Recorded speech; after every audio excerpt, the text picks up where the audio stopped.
Everybody, I'm gonna have to cut that stuff, that first half an hour probably. So let me reiterate what we're doing now that we can actually like hear each other, or you can hear me rather. We're testing, as the title of the stream implies. Makes sense, right? We're testing just some gameplay stuff. For the most part, everything on a technical level should work, I said, but we just spent some time troubleshooting UI element not updating, but it does now, so everything should be good. I just want to play through the current build of the game, or like the vertical slice of the game, the quote-unquote test build, demo, whatever you want to call it, the distilled version of the game. What I have right now, what I've been working on for the last 2 months or so, like an insane person. I want to play through that, partly to show the progress that we've made, that I'm going to eventually make a devlog about, I think, but also to just have a sit down and actually like go through, and when I see an issue, just like work on that issue and see how we can improve things and how we can make things a little bit better and that kind of stuff, right? So now that we've finished that one issue with that UI element updating, which is going to be effectively off screen because, again, for the first 25 minutes of the stream there was no audio. Let's go back and play some more. So one thing that I immediately found is that the combat ends up being just a little bit too much just dashing in and out and attacking. And I don't really know if there is enough like dynamicness to that. I don't know if there's like enough of like a skill thing to that. That is partly something that the playtesting, I guess, will have to show as well. Whether or not this is just like too easy. Like, is the telegraphing for the enemies too short, too long? All that kind of stuff. That said, we are now down to a fairly punishing type of setup where we only have like the 4 HP to start with, and everything just deals 1 HP instead of having 100 HP and everything dealing like 10 HP damage, because that's what things used to be like, meaning that you can only take like half the amount of hits that you used to be able to take. You can see even just making it through this first thing. Okay, so definitely it's not too easy. We can agree on that, right? It seems like it's not too easy. Might even be a little on the punishing side. So I'm kind of thinking that one of the things that I maybe should just start a player off with is fairly immediately just give them a ability to heal. Right now, that's something that you need to unlock, and I don't know if that's ideal. Maybe players should just have the ability to heal right from the start. We can upgrade that heal throughout the game to heal more than like 1 HP at a time and just get better. And that can happen through the skill tree or through like in-world upgrades or whatever.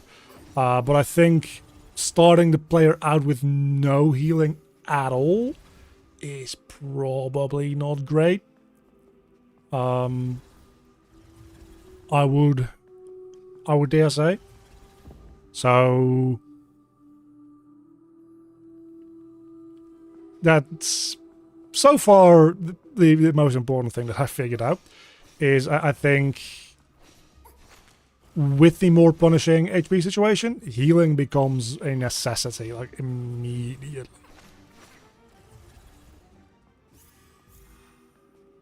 And healing can still be tricky and difficult, because there's still going to be a thing where like healing takes a second, or not literally a second, but a certain amount of time. So you can't just spam heal in any random situation. You do need to have like a certain amount of safety in order to be able to heal. I also have added this, and that is 1,000. That one, the HP situation might seem like, oh, you've been playing Silksong and you figured, oh, let's just copy that. And to a certain extent, I get that. It's actually more so due to the MP system that I like nicked from Kingdom Hearts. Because there we had this idea of, okay, but it's very clear how much MP you have with these segments compared to an HP or an MP bar. Why is there still combat music? Okay, that's maybe a bug. Yeah, compared to this like MP bar, right, where you don't really know whether or not you can cast a certain thing and it can become annoying.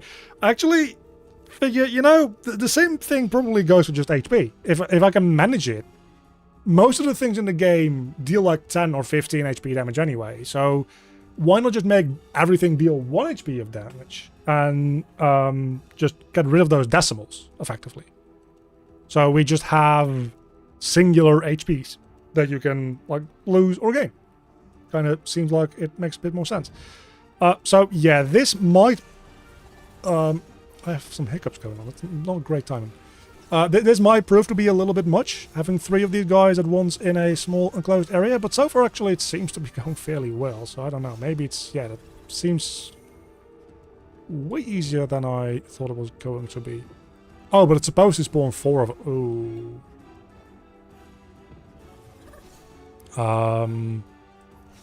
So yeah, now I'm stuck here. And I can't get out, which is by design, except that it's supposed to activate these things. But I think I know what's going on. I think I know what is going on there.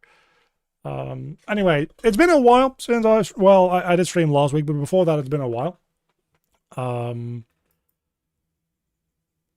That's not the thing that I wanted to check out. I think it's this one. So how's everybody doing? Like, anybody had some like significant progress on your projects and stuff, or whatever? I don't know why data layers is open. That's kind of weird. I don't even use world partition on this. I was looking into data layers today in different projects. Yeah, so this is the issue. It's still looking for an empty slot before it considers the thing to be finished. It's probably something to pretty immediately take a look at for it to just automatically remove things that are empty. Because that seems kind of dumb otherwise. So let me open up that enemy activator.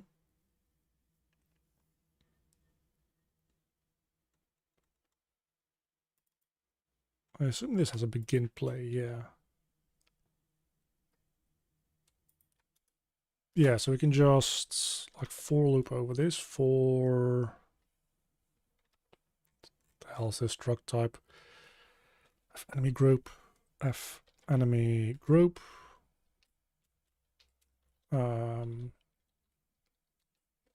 Group in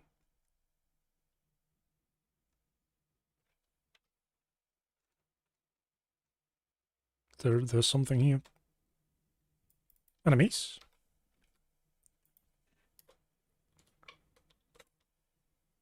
Why is Copilot not doing anything? Anyway. And then that we're gonna for loop again. For I guess it would be a enemy pointer, enemy and group.wave. There we go.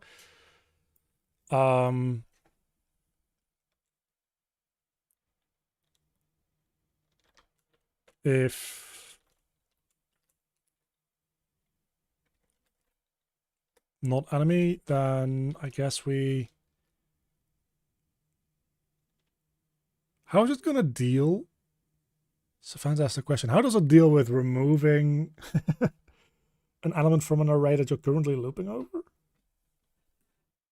think it should be fine, maybe. Unreal for each loop, remove elements during loop. Is that a thing? Or do we need to reconstruct the array?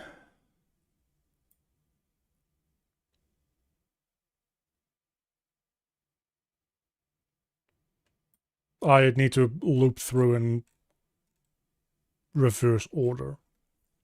Because the issue is, right, kind of what I'm afraid of, is if we have like 4 things in here and we loop, well, this would be 0.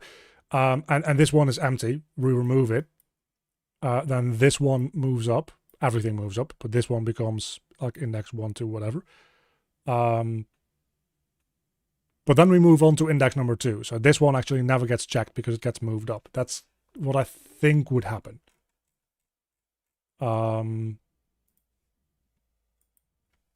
So what we actually need to do is we need to just construct a new array and put that in there, I guess. So T array a enemy pointer valid enemies, and then if enemy valid enemies dot add that enemy.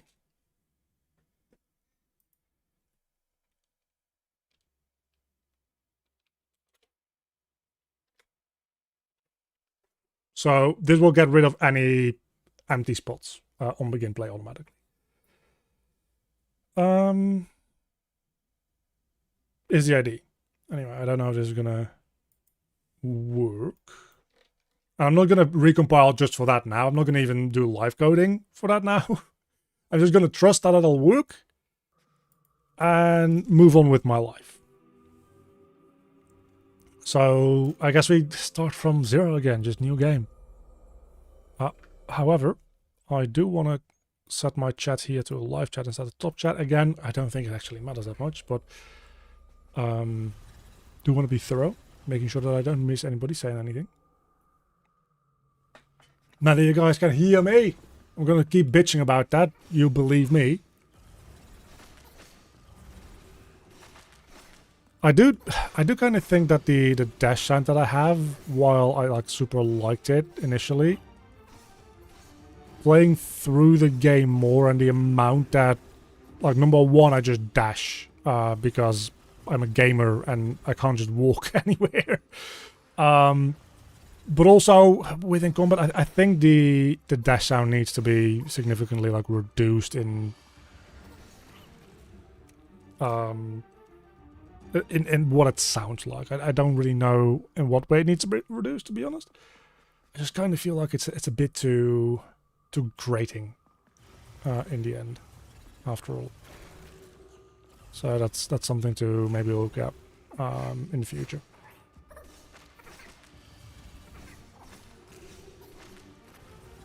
Because you're going to be doing it a lot.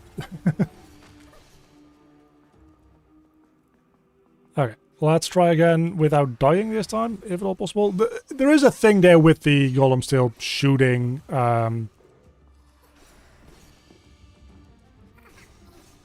I don't know really what I'm going to do about that. It still like charges up and shoots its shot even if it gets forced into its like knockback animation, which I obviously is not great.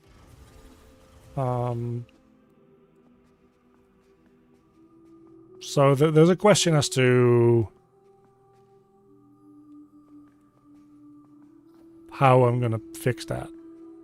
Right now, those particles are dealt through the animation, but they just spawn in. So what I probably need to do is I probably need to do that through the ability instead, so that I have a way to instantly delete them when the ability ends and they get hit.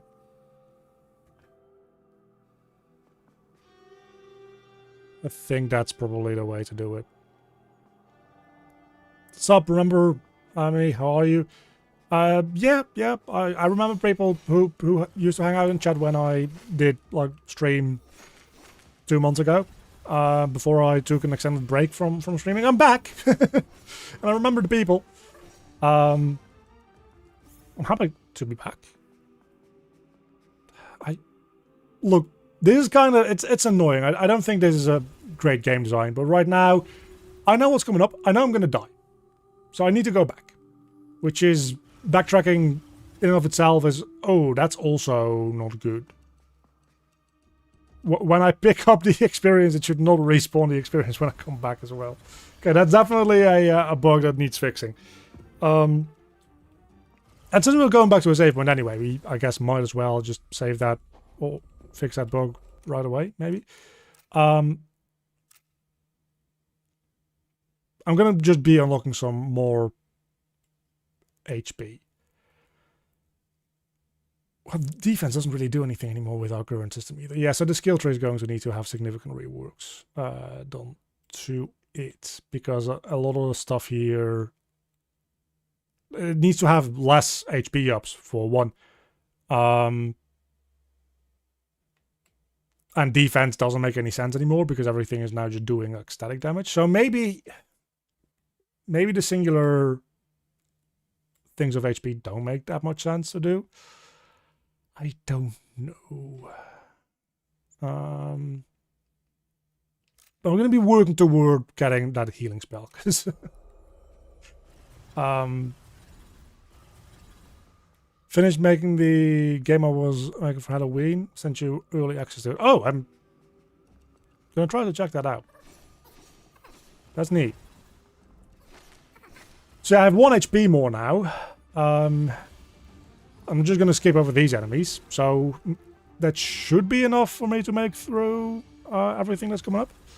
But I should just give the player a heal ability right off the bat, I think. That probably does make the most sense in the end.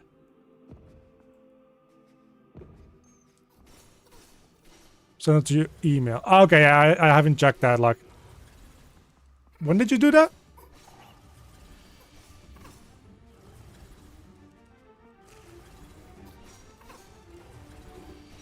Because I haven't checked my email today. So if you did it today, I haven't seen it. Otherwise, I need to check my spam box because it probably got caught in there. If you send it not today.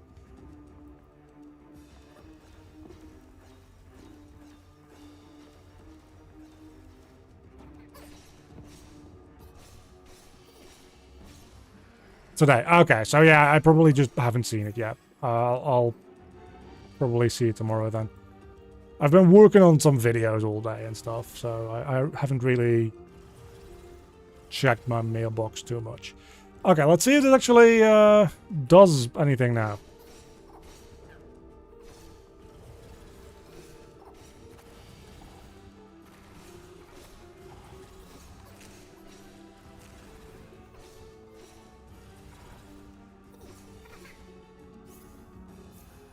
Alright, does this work now? It does. Fantastic.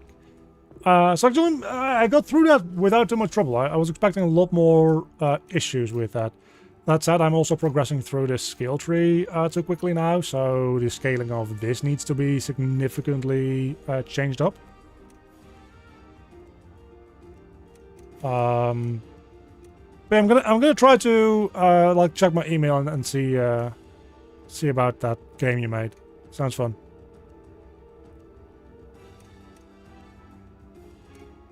So yeah, character. I wanna... No, not character yet. First need to equip the healing ability, then I can go into character and have heal equipped as a shortcut. And now I can heal on shortcut. I can't heal because I have full HP, but when I am damaged, I have heal on a shortcut. But also, it is now in my magic menu, so fantastic.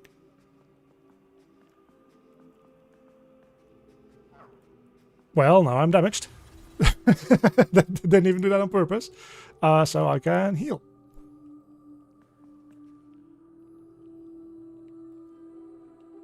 Healing... the aura doesn't go away. Also doesn't take any MP. Okay, there's maybe a little bit of an issue with healing at the moment, it seems like. So let me...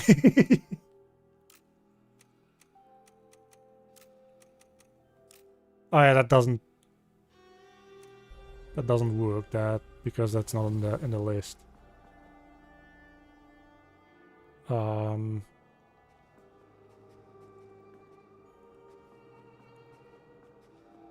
Well, let's just hope that it did save.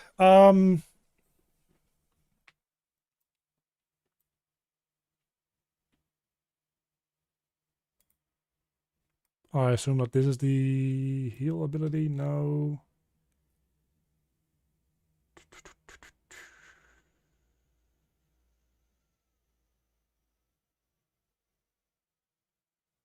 Okay, yeah. It's this. And we access, try to read real property as third person character in heal. Am I not setting this at any point? It's just the same error a bunch of times. It's just play montage.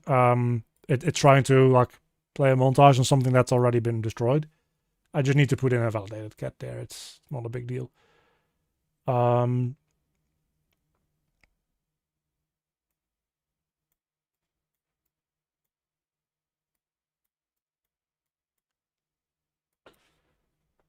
Okay, so we probably want to be setting this right away instead of binding to stuff first, because that's kind of weird, to be honest.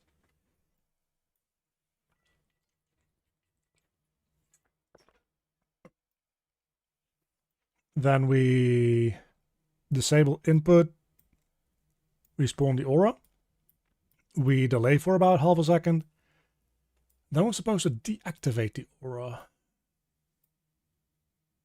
And then apply the heal thing and the mana cost at the end, spawning a system like one-off, object pickup, and ability.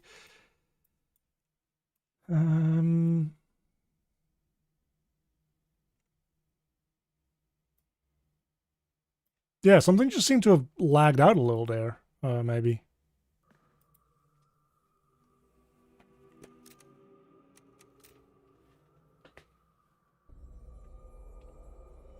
Let's try again. It does at least save my my loadout for my shortcuts, which I didn't remember whether or not I'd done that yet.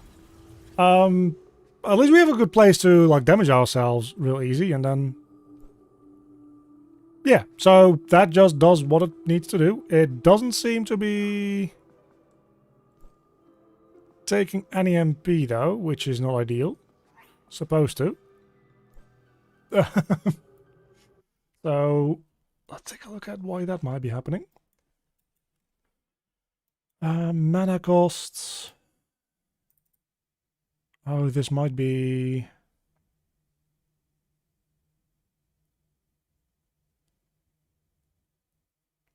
I really want to know how you make a save game slots. Like, do you save everything individually? Yeah, I actually have a set of videos on exactly how I made my save game slot system. Essentially, it just has like 99 pre-named slots. Do you save everything individually or just player location? I mean, you need to save everything that it needs to remember, right? So yeah, you need to save everything. You need to save like stats, location, like levels, unlock status of certain stuff. Like, you need to save everything that that needs to be remembered. But you save all that into like one object that just is a object with a bunch of variables. And then you save it to a slot, and I just pre-made 99 different save slots, and it just assigns like save slots underscore number to each one of those buttons that you can save to. And then if you save to it, it saves to the slot with that number to it. And if you try to load based on any of those buttons, because I also have a load menu, which is just the same buttons, instead it just tries to load a game from the slot with that name. But the mana cost thing isn't working because it's doing a custom calculation class, base cost calculation. That kind of makes sense that maybe doesn't work then, eh?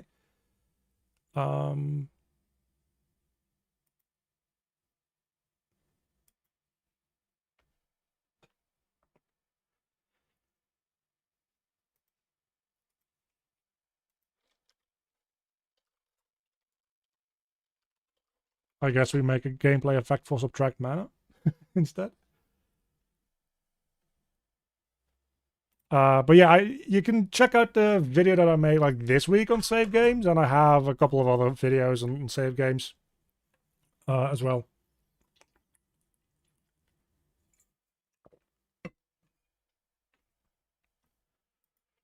It's a pretty important thing to get a grasp on, because without save games, you can never make a game that you can expand beyond like a couple of like minutes of playing, because you don't know how long a PlayStation is going to be, right?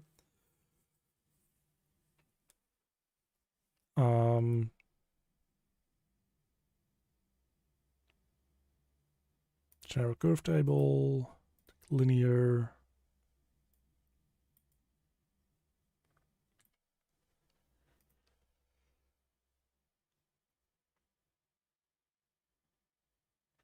And this should be the negative one. And now it should be taking MP. No, it won't be, because I haven't actually set that gameplay thing to use the gameplay thing. But if I do that, now it should be subtracting MP.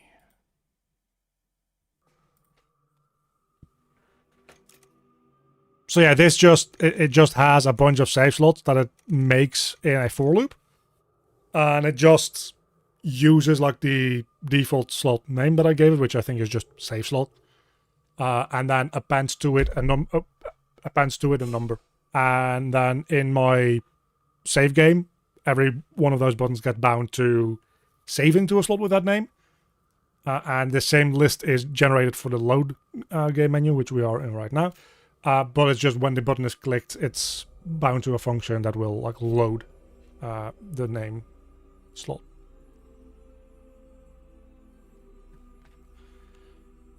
How would you handle a first-person game mechanic where the player presses a tab key, they bring your hand to the front, and they can slot rings accordingly?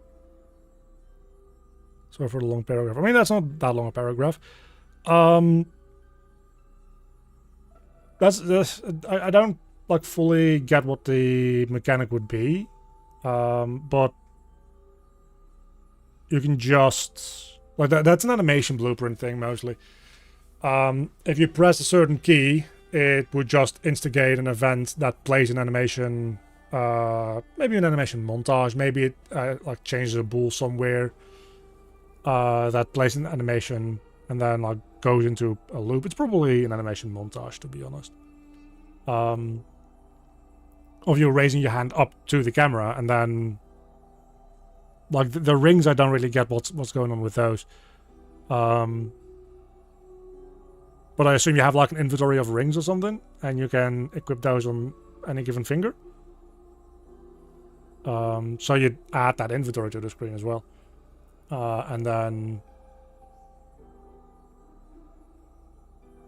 at that point, it heavily depends on how your inventory like code works. But I would assume that you'd have some sort of code where you can click on an inventory slot, and then you can maybe just like by default make it go onto one of the fingers, and then just have the like left and right inputs, make it switch fingers, and then you can confirm it or whatever. Yeah, now there is a lot like to context on like what the actual mechanics are, which I like, obviously don't really get based on just having heard it. So your mileage may vary. All right, let's see. Does it actually? No. Yes. It does. Okay, can I also... I cannot heal when I don't have MP, so yeah. Send early access emails to like 50 YouTubers. Show none will reply. I mean, it depends on the quality of the game. Early access is generally also very unlikely to catch anybody's attention to begin with. Because it might be fairly unpolished.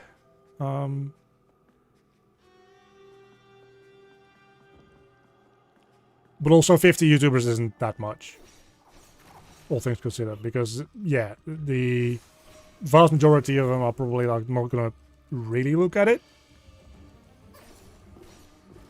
I would hazard a guess. So you probably need to significantly expand your list of contacts that you're sending it to.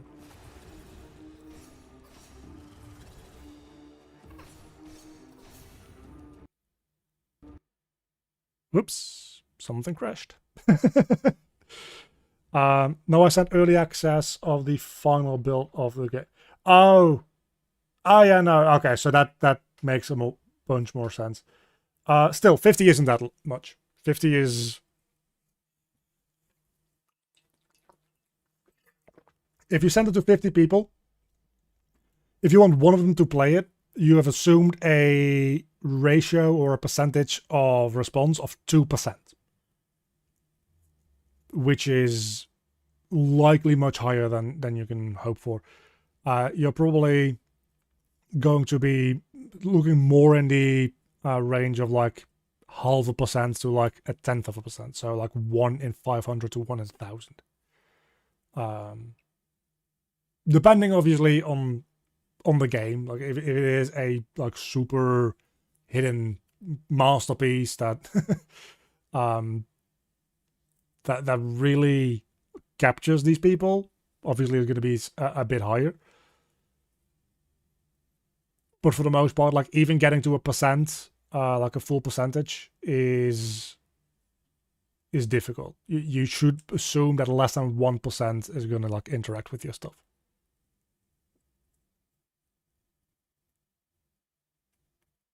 Can you recommend anybody to send to? The amount of channels that I could even recommend to send it to you still wouldn't really like make a dent in the amount that you need. Which is the issue. That this is why like websites exist for this purpose, for you to like offer up Steam keys for like review purposes and that kind of stuff. Generally, obviously, you also you might want to have like a marketing party that does that for you if you can, but clearly not everybody should and can do that always. But in those cases, it's probably good to look at. I think like Keymailer is one of those websites, which is just dedicated to connecting developers and like content creators, where you can... I don't know really how it works from the developer side, to be honest. But I think you can just send out a here is a free key for my game to people on Keymailer. And you can just put up your game for people to request keys from. And if it is like interesting and it looks interesting, you will get people looking at it. Of course, there is a bunch of content creators on that side which are in the like, I have 1,000 subscribers range, which is like nice for them, but it's not gonna get you like a bunch of impressions if a channel with like 1,000 or 2,000 subscribers plays your stuff.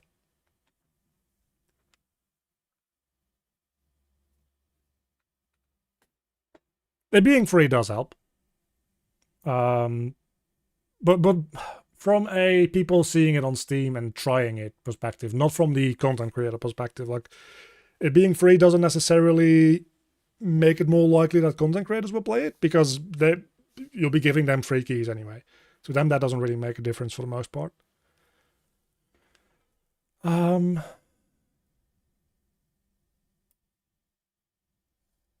Okay, let's take a look at what's going wrong here, because something is fucked.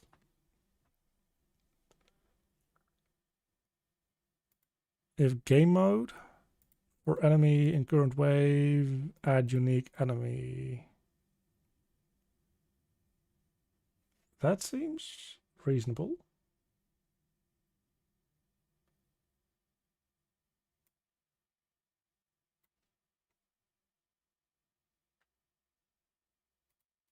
On enemy defeated internal, is it? I'm just going to check out that enemy activator to see if there's anything that I can see in engine.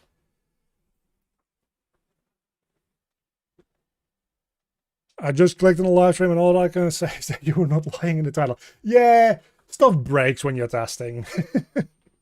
I don't really know what's going on with this issue, but I will figure it out.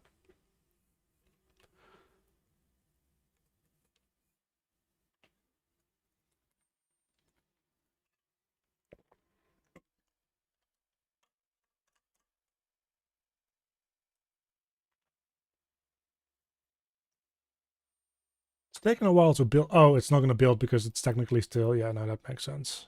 This is probably going to fail. There we go. Try again.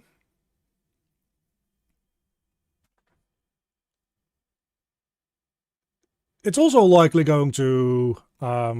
It's probably because there's some like null value in that array, but this should also catch that, I think. So,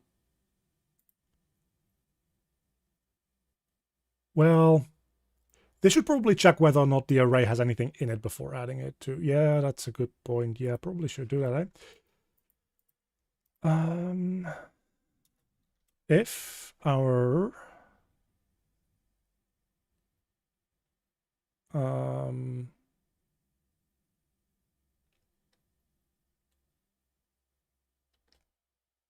I mean, that's not really what I wanted to do.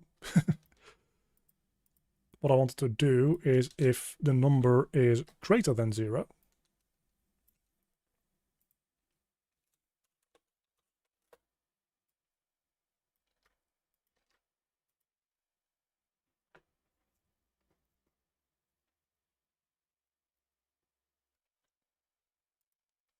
I have a better idea. We'll just...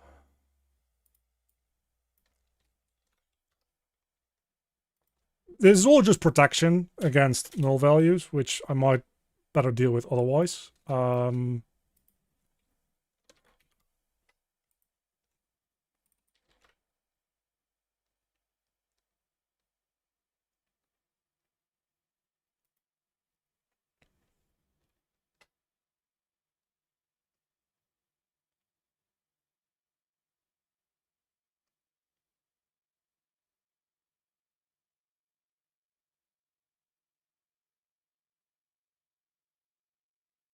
I mean, trying to get feedback instead of videos is more likely, to be fair.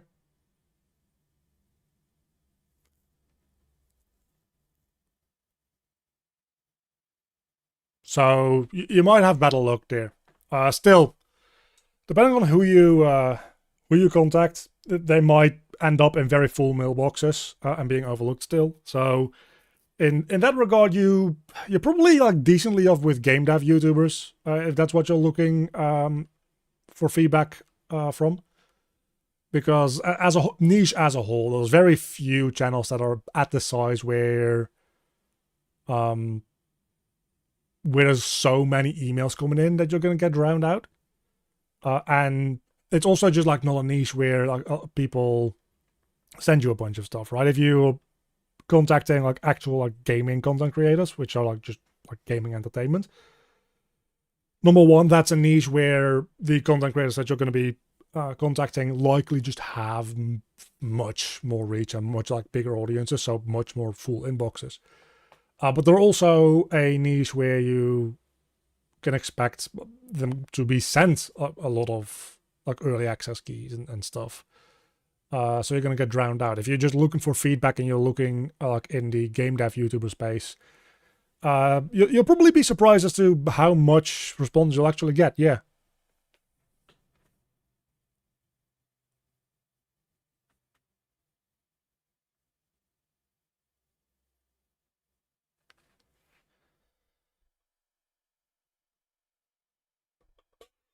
I mean, in the end, trial and error is the way to go, but because it actually builds experience. It's one of those things where, yeah, you can be told something a billion times, and you're not going to internalize that until you've actually like put that into practice and see why people have told you that thing.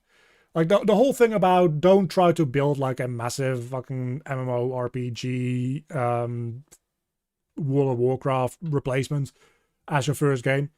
Like, and then people still go ahead and make way too big games as their first game. You really don't internalize why people tell you that and understand it until you've done the wrong thing. So to a certain extent, like listening to other people, also, yeah, don't rely too much on that. But also, it depends on what you're talking about, right? Because if you're talking about like specific like programming implementations, it might work just fine, but it also still comes with a certain amount of but you need to put it into practice to actually like fully understand it. Same thing with game design principles. You can go very deep into theory of game design without actually making it into a game and seeing what works and what doesn't. Um, then that's all kind of worthless. And even like aside from just getting started and just wanting some feedback, that's why we test. That's why we play test, is because you need actual like practical real world views on your product, on your game.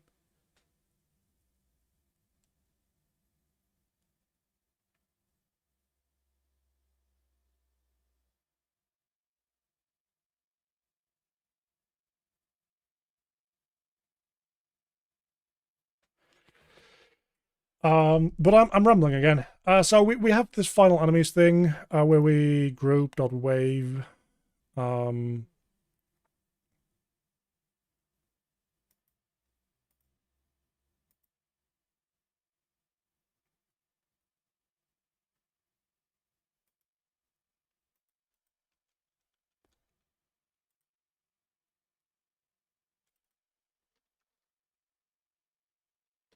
so in this we do final enemies dot add group. No dot add. Hold on.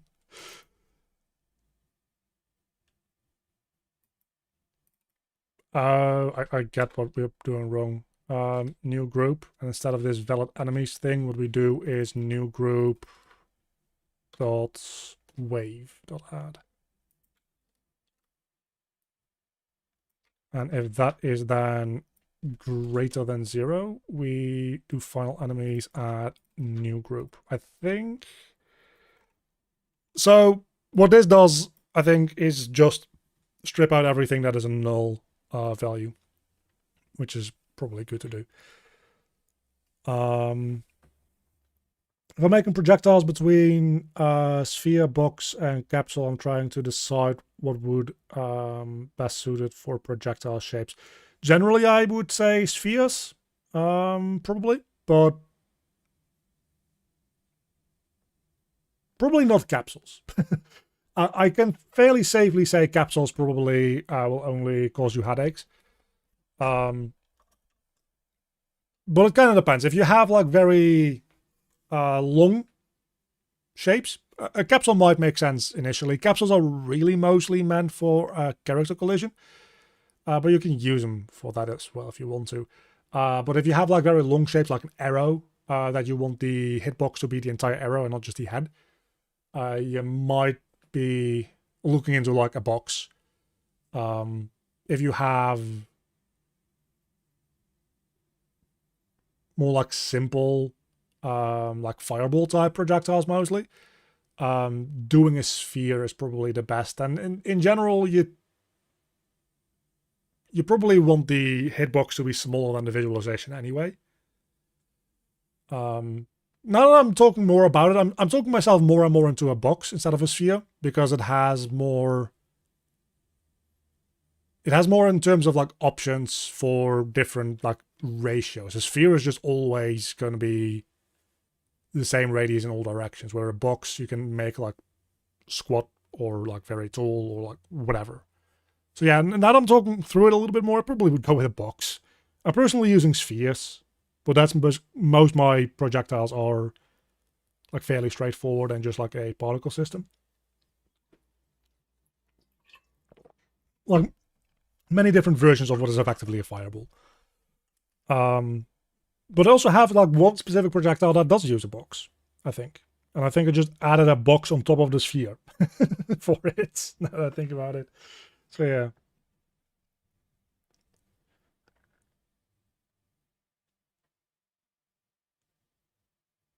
Um, But you can also, you probably don't need it to be super accurate. Like, first things first, depending on what type of game you're making, a rough shape for a collider for a thing like this is more than fine.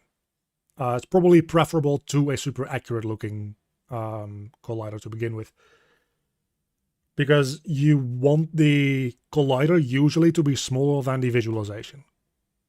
Because if it is about the same size as the visualization, whether that is a particle system or a like 3D model, you're gonna get situations where it feels to a player like they shouldn't have been hit, and they do get hit. And you, depending on the game you're making, want to strive or strive for making situations where people feel like they should have been hit, and they are so good that they manage to avoid it, even though it's got nothing to do with their skill. It's just because your colliders are lenient. So generally, you're going to want the colliders to be smaller than whatever it looks like. So if you're making an arrow, you probably want the collider to be only like really the size of a section of the arrow tip. So I wouldn't worry that much about accuracy. I would worry mostly about flexibility in setting up your colliders. And I think boxes give you the most flexibility in different like ratios: thin, thick, large, small, those kind of things.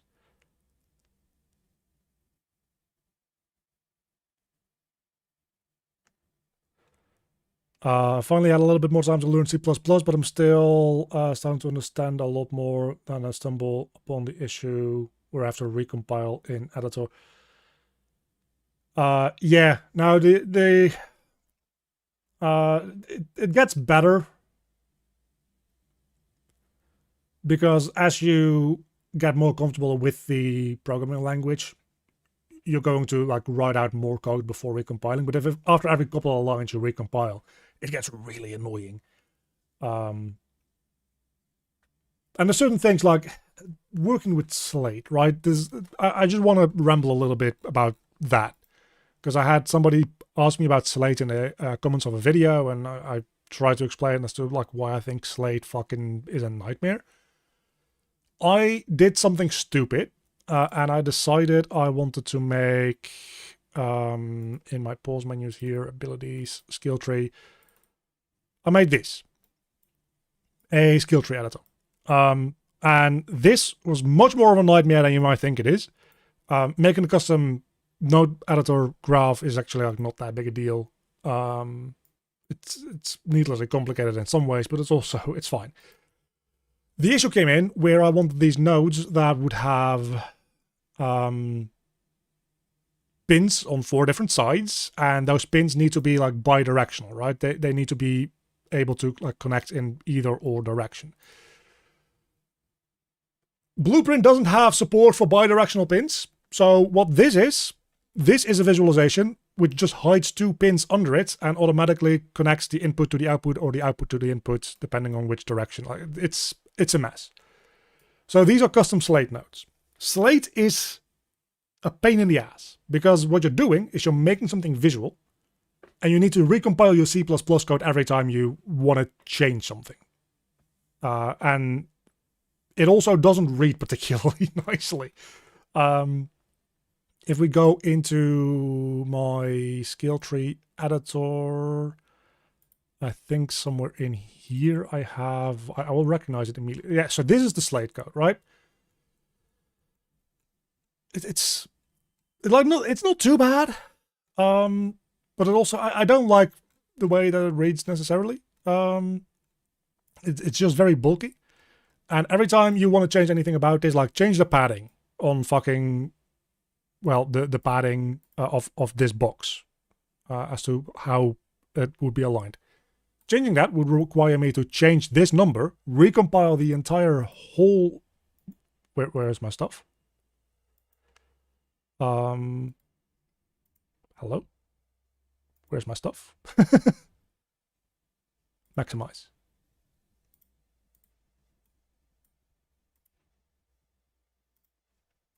Oh, there's my stuff. So yeah, point being, recompiling can be a bit of a pain in the ass. Yeah. I feel you there.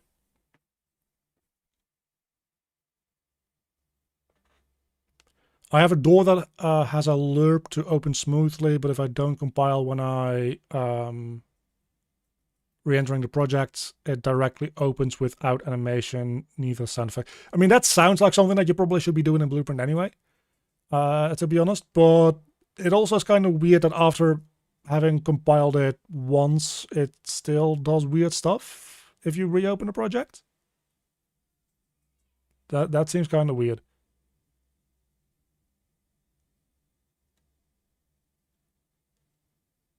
Anyway, issue right now is I need to have one inherit default scene root. Make it work, so I need to choose. Yeah, so what you probably can do is you probably could do a box as the default, and then if you really need something spherical, which for the most part, you're probably fine with a box. You probably don't need the like super fine definition of a sphere collider anyway for projectile stuff. It's fine for projectile collision generally. Again, depending on what type of game you're making. If you're making a super like in-depth, super realistic like archery simulator game, obviously it's a little bit more fine-grained there. But generally speaking, like, the projectile collision stuff is a fairly rough kind of thing. So you probably don't need the accuracy that like the roundings of a sphere would give you. Like a box probably is fine.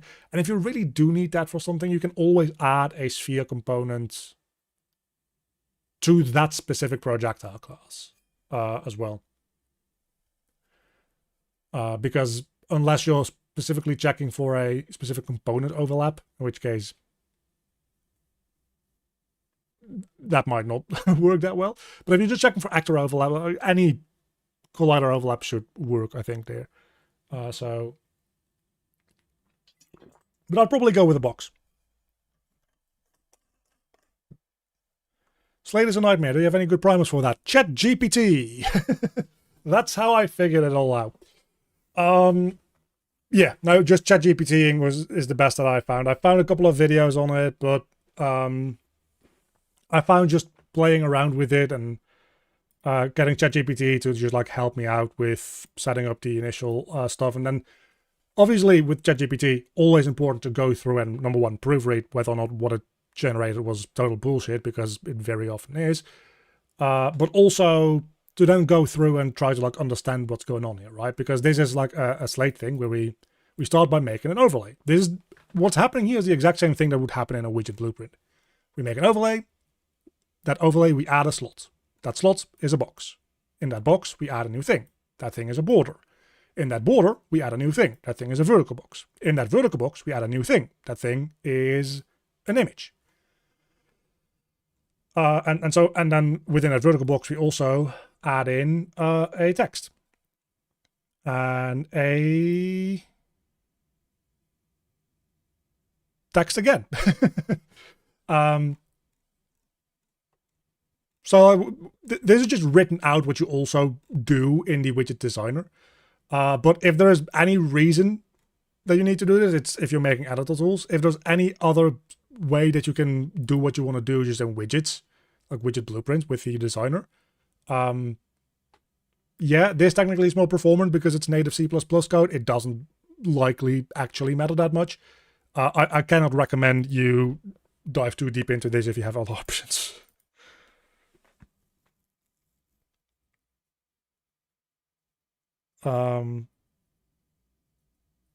Wanted to do a custom editor, yeah. So then you're going to be kind of stuck with the Slate thing, which is annoying.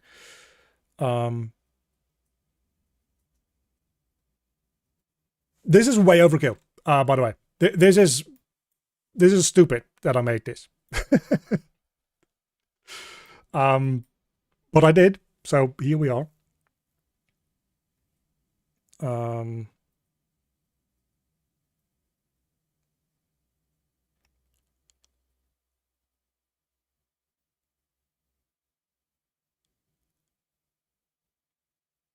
Yeah, editor widget is probably fine. The only reason that I did this is because the way that I was making my skill trees was all within widget blueprints, but widget blueprints have this issue where I want every one of these nodes in my skill tree. And then we're actually going to get back to testing, because I did have an engine crash. I want to check out what the issue is. But every one of these nodes in my skill tree has a like reference. It doesn't need to have those anymore, because I now have this like cursor system that I use to navigate. But what I had in the beginning, and they still, oh no, actually they still do, because the lines get drawn dynamically, but they all have references to whatever nodes are to the up, left, right, and downsides to them. Initially, that was for navigation. Again, navigation is now done through this like pseudo cursor, which is a lot smoother. But it still is used to draw these lines. I could probably change up how that works now, but I'm not gonna. The issue, however, is that some of these loop back around into themselves. So as you can see, if I just like zoom out a little bit in this, the skill tree is more of a skill web. And apparently Unreal widget blueprints don't like that. So they get super laggy, because what you effectively create is like a loop of references. Whenever I try to reference this, it references all this all the way back to itself. And at some point it decides, hey, hold on, I'm looping. But if you have like a bunch of like different loops and a bunch of like different ways that things fall back into themselves, on runtime it's not a problem. Like on runtime, as you can see, like I have it right now. Like this works fine. It's just the widget editor itself fucking freaks the hell out when I do that. So for me, the issue was solved by just not setting up my skill tree in the widget editor itself. It's just, I use this view now to set up the skill tree. And it actually uses, as you can see, the same layout here. So it uses the position of the nodes in this to build the actual skill tree for in-game, which is quite neat. Because since you need to like save the positions of these nodes anyway, because you want to save them for the purposes of this asset, I might as well save them to like the runtime version of this asset as well, so that they can be used on runtime to like construct my tree.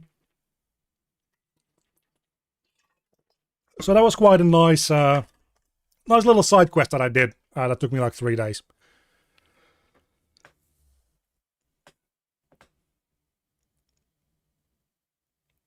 Is it really that bad if a game is made completely in Blueprint? No, absolutely not. Now, most of your game can be just made in Blueprint. Like, Blueprint is fantastic. I would advise, if you are serious about like developing yourself as a game developer, and you want to either be like a solo or a small team or whatever, to eventually learn C++, because you can do stuff like, when you run into an engine limitation, just make your own workaround like this. It's a lot of work, but you can more easily do that stuff. But if you're just like making a game, or if you're making a game and you're just like trying to learn, if you're getting into game development and you're like, I don't really like care for programming, I want to like grow into some more of like a art related field within the industry, you don't need to obviously really learn C++.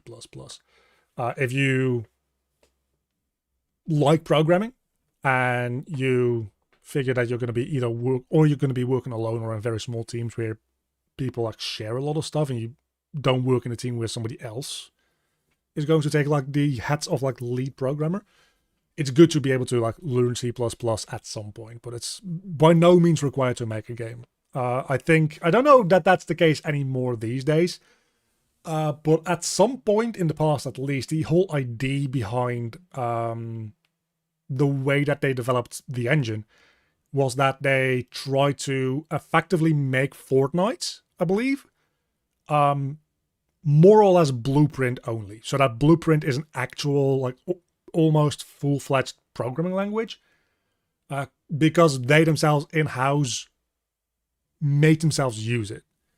I think that might not be the case anymore. I think there might be, because I'm pretty sure Fortnite uses the gameplay ability system, which requires a little bit of C++. And that's one of those things, right? It doesn't require that much C++ to use the gameplay ability system, but it requires you to set up a couple of like the components and interfaces in C++.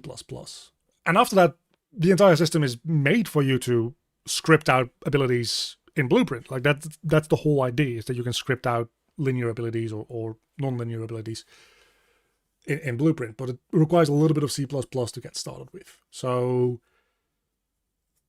having the capability to at least dive in a little bit and set up some basic stuff in C++ is nice to have, but entire games have been and will be made with just Blueprint.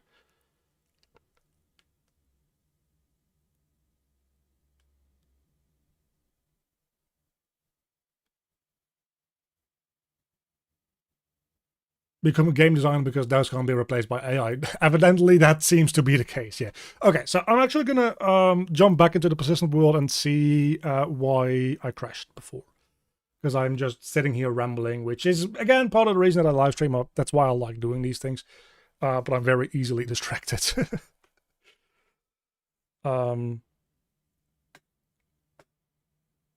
Fortnite at launch was fully Blueprint. Yeah, I don't think it is anymore, again, because I'm fairly certain they use gameplay ability, which isn't a thing you can do if you're only using Blueprint, but I fully believe that it still is like very Blueprint heavy, because I'm not going to be one of those people that shit on Unity. They've had like people shitting on them for a variety of good and sometimes maybe not as good, but a lot of good reasons over the last like year or so. But that's where you can feel the difference between Epic and Unity, in my opinion, to a strong degree, is that Unity develops an engine and lets people use it. And Unity is a fantastic engine, don't get me wrong. It's a fantastic game engine. It does certain things, like anything 2D related, so much better than Unreal. But I feel like you can tell that Unreal is developed by a company that also uses their own products. At the same time, there's also a bunch of features in Unreal that end up not being finished because the company using their own product doesn't use those features. So that like it has two sides to it. But I feel like for the most part, you can feel that Epic uses their own engine, and I think that's a good thing.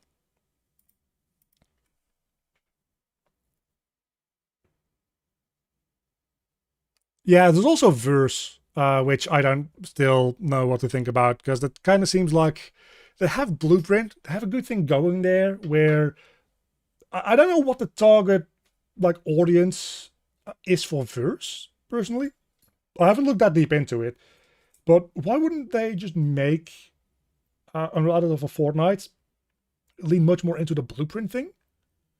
Because that seems much more user-friendly than some arbitrary, like, proprietary scripting language. And if anybody wants to, like, use normal, like, types code, it seems like they would just, like, use C++, especially within the context of, like, Unreal Engine.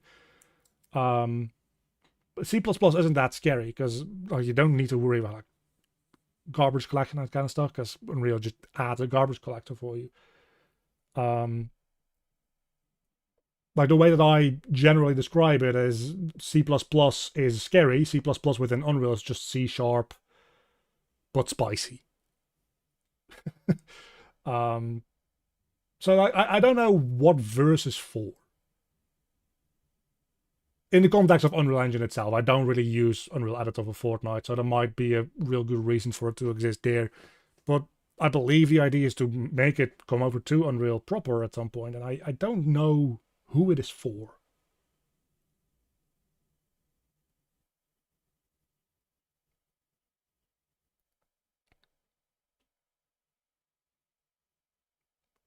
When I was a kid and I installed a game and saw the Unity splash, I just deleted. Yeah, Unity had a bit of an issue with people making shit games in their engine, and people thinking that it was a shit engine. Especially since that splash screen only popped up with like the personal license. So everybody that made games in Unity that actually like paid for a license, so actual studios, you didn't see that it was a Unity game. It was a very bad marketing strategy on their part. Yeah, no, this seems like it should be fine.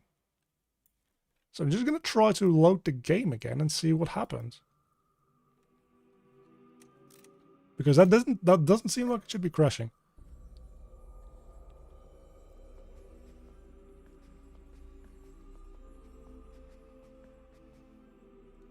Yeah, they also shift around. There's whole periods where they focus on like one capability of the engine, like the virtual production side, and then they focus on the like motion graphics stuff. There's a lot of stuff happening in parallel still, but you can only do so much at once. Like as a engine developer still, I guess.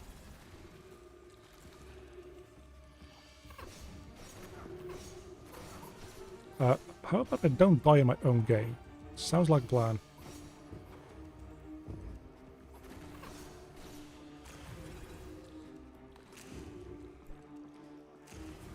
I kind of think that the heal like wait window can be a little longer, to be honest, because it's a bit easy with how at least big this area is to just run away and heal.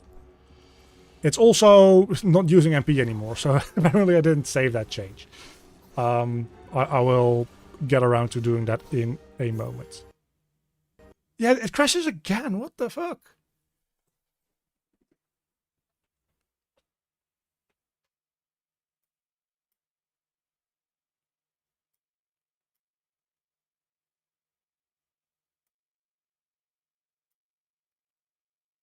Index is assertion field index is less than array num. Array index at a bounce 2 into an array of size 2. And this is in... Oh, this is the wrong class, first and foremost.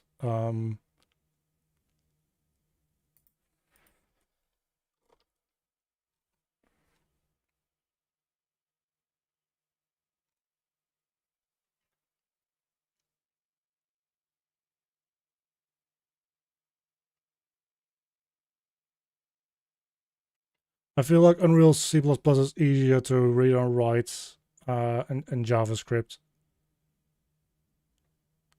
I mean, I don't know about that. Maybe. Could be. I honestly like don't think it's that spicy. I say as I'm looking at this thing where I don't understand what's going wrong. Because I'm even checking if it is a valid index. So what the fuck is your issue, man?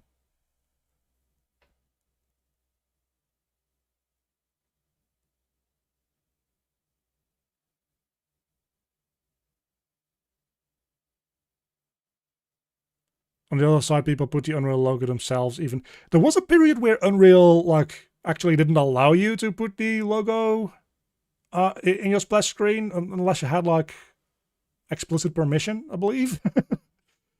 I seem to remember something like that. I think they don't have that issue anymore. I think you can just do that. But I believe there was a period where they were like, yeah, no, I prefer if you, like, only put our engine logo on your screen if we greenlight you. Which, I mean, is also kind of fair if you're trying to like do some like control on your general image. Because Unreal does have a bit of an image issue these days with like unoptimized games.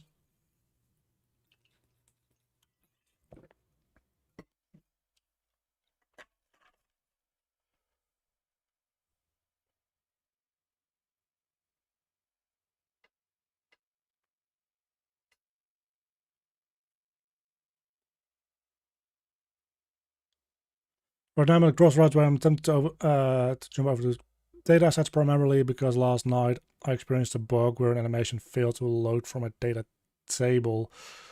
Oh, that's scary.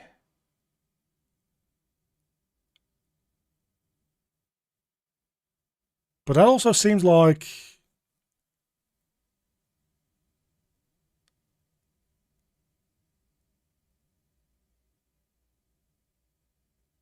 that seems weird because there shouldn't be any reason that a data table would handle that any differently than anything else.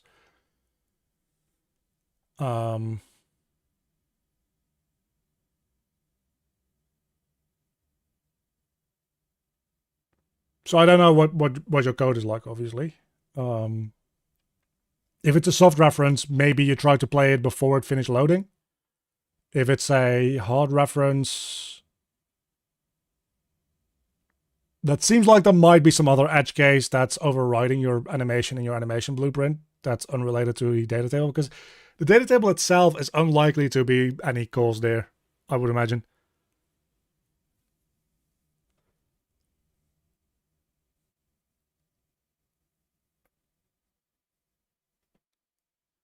Double check the logic and the data table, everything was valid. Add a print string and magically it worked. That's weird.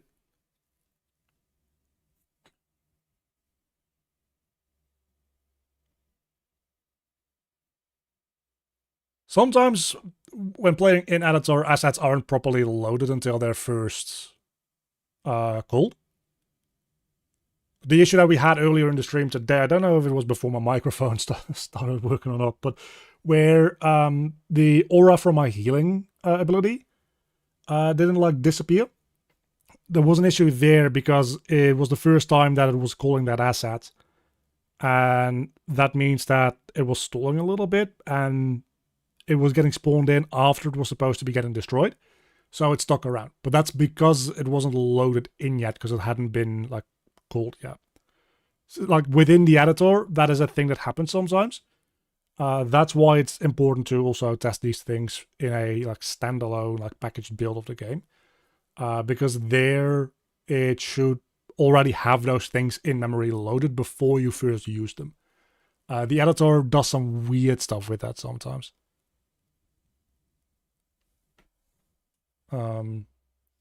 Just like I don't know what the hell is going wrong here. 84, line 84. Activate group.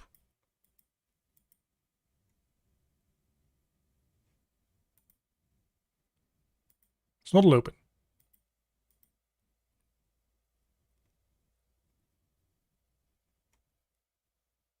This is wrapped within a enemies dot valid index. Oh, hold on, maybe. Maybe there still is an issue with this.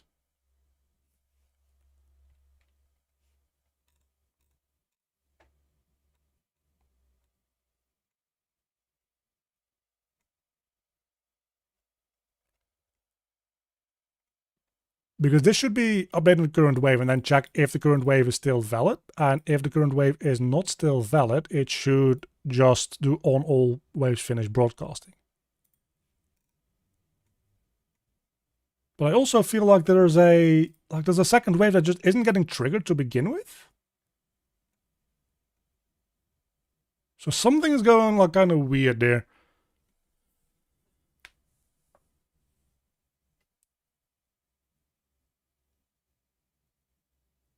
Tried watching the Tim Sweeney and Alex Friedman podcast. They're so boring I couldn't get past 20 minutes.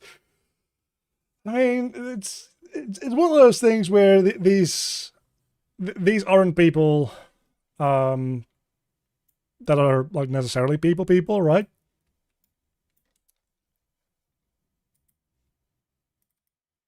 Like technical people generally are very good at technical stuff and not the most like great at communicative stuff.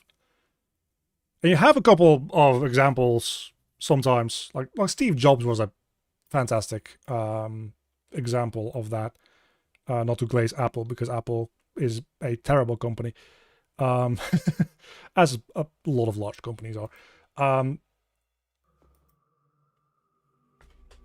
Who like knew what was going on technically. Obviously, he didn't personally build every iPhone ever, but still, the man knows what's going on, or knew what's going on. But also had a certain like talent for presenting that stuff, which is why Apple managed to like popularize keynotes in the way that everybody does it nowadays. It just generally speaking, there's not a lot of overlap between those two skill sets. Oftentimes, it's very much you're good at one or the other. But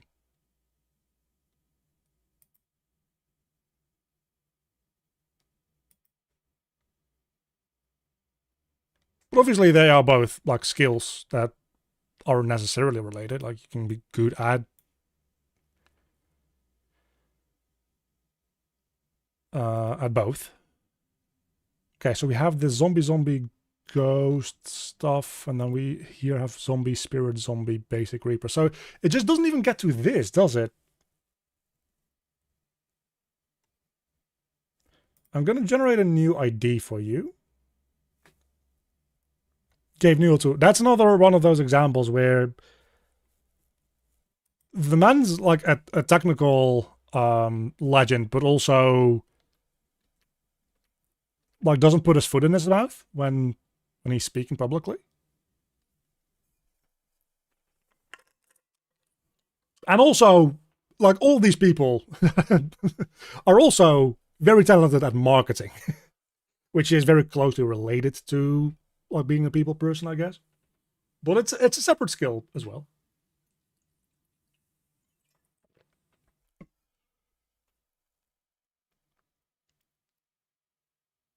Yeah, I'm a little concerned what's going on with these like second waves that don't seem to be working right now. Because this... In my test level, I think everything just worked perfectly. So it's a little scary, but it's maybe not.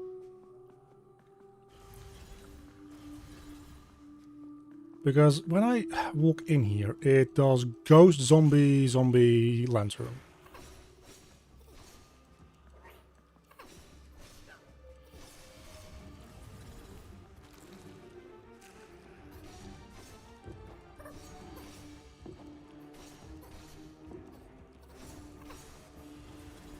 Right?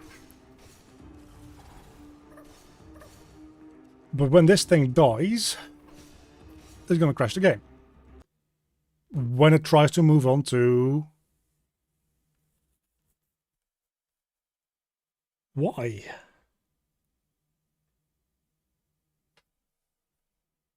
Is it because of...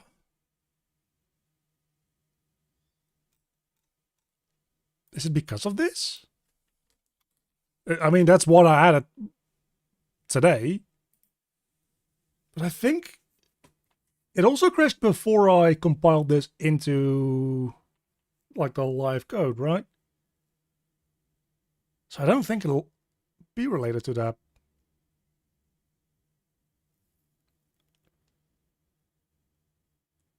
I'm a little bit confused, not gonna lie.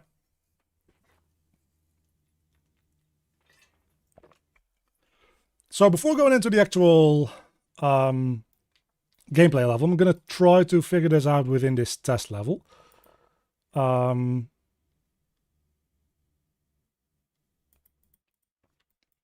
just copy over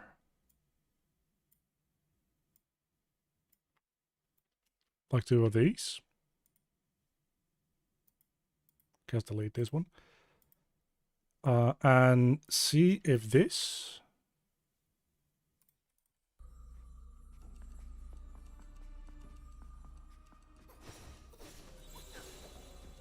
I mean, it has to be something to do with specifically that set of enemies, though, because we went through a multi-wave like enemy thing literally in the room before that. Also, I died, but let's ignore that for now.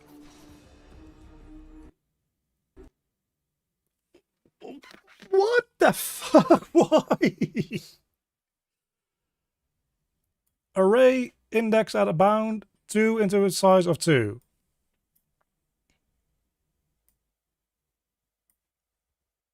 I am losing my mind. It's also now line 85 instead of 84. That's weird. But it is...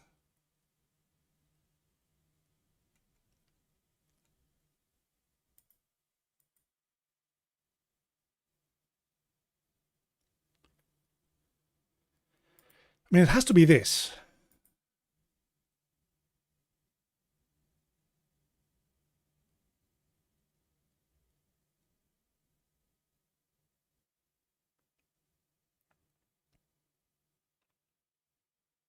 Right, because we are running activate group on enemies current wave.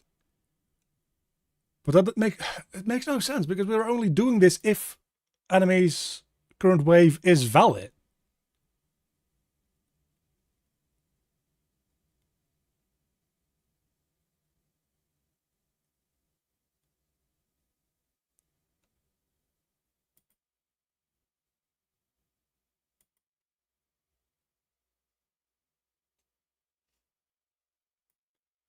I'm just going to yeet this into ChatGPT at this point, man. I don't know. Maybe I'm overlooking something.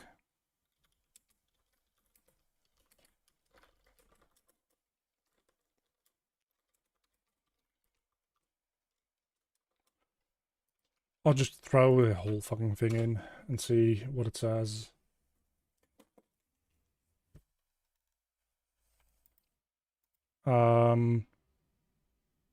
Something went wrong when generating a response.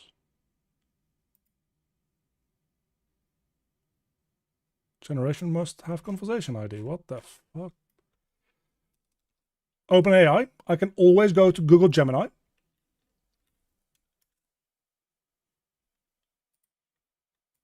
So don't get funny with me.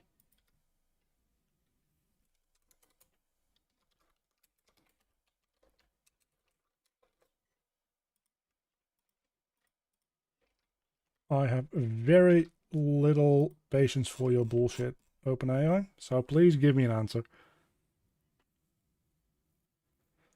Okay. GPT-5 so it's going to take 3 to 5 business days for it to respond. It is better, but damn is it slow. I actually made ChatGPT generate a whole spreadsheet with every Hollow Knight boss and its attack abilities. It's a pretty extensive spreadsheet that it, as far as I can tell, generated pretty much entirely accurately. I did give it a link to the Hollow Knight wiki boss page, so it could just sample them all literally from the wiki. But still, the fact that it compiled that all into a, again, from what I can tell, accurate, like built out spreadsheet where every boss has like a number of attacks that it has, and then it also gave every boss its own page in like a Excel document with a short description of those attacks and that kind of stuff. It's kind of impressive that it did that.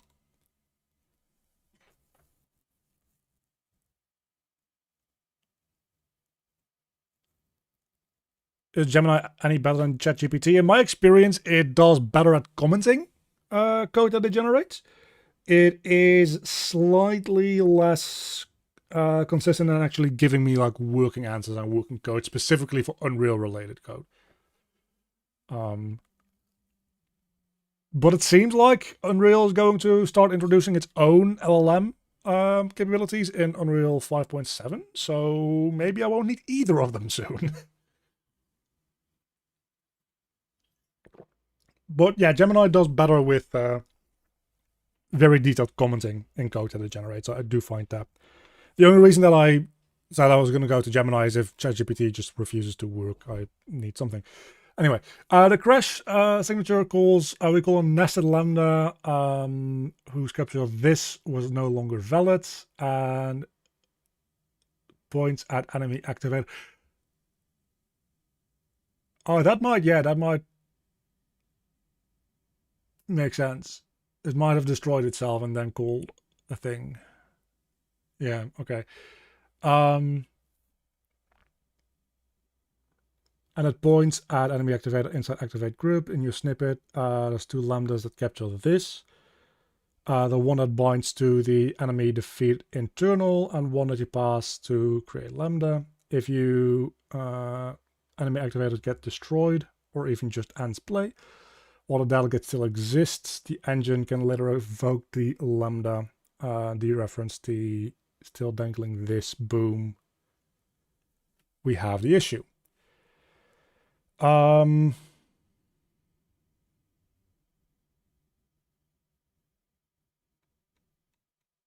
Okay, so the issue seems to be, okay, yeah, that makes sense, I think. Because this is a timer. So what is, I think, happening is it spawns in the second wave, destroys itself, and then the timer tries to run code on the object after it's been destroyed.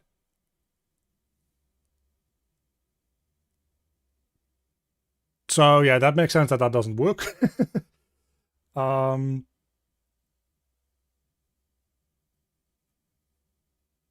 why does it work on the other thing though? Is the question then. I don't know, man.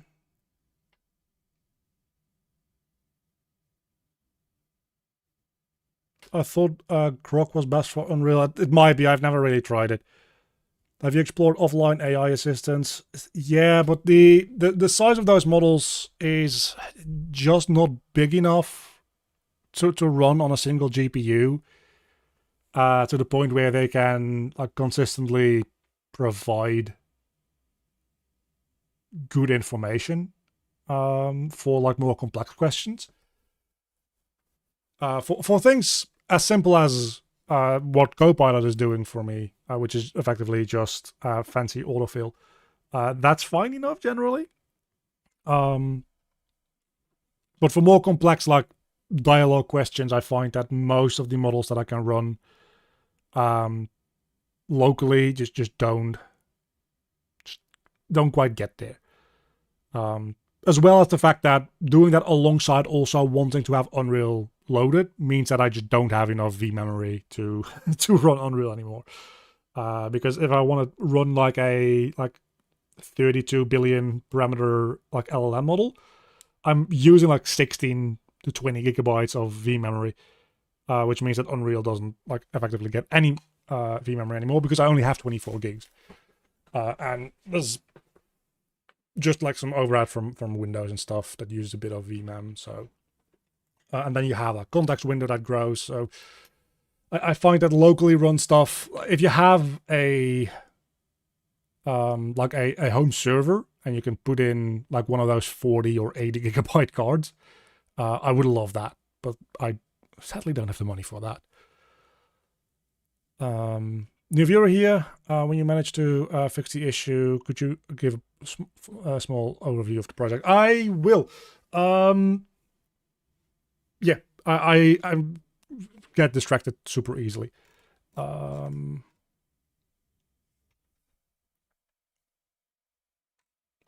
So I think what we just want to do is what ChatGPT says, but I don't know if this actually exists, but it says maybe try to create a weak lambda.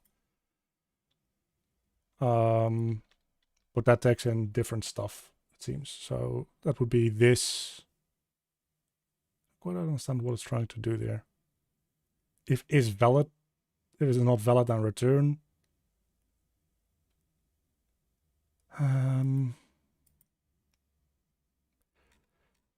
I think what I'll just do for now is... Hold on, no, I don't ever destroy this. This is bullshit. This doesn't get destroyed. This is like entirely bullshit. Okay, I'll give an overview of the project because I don't know.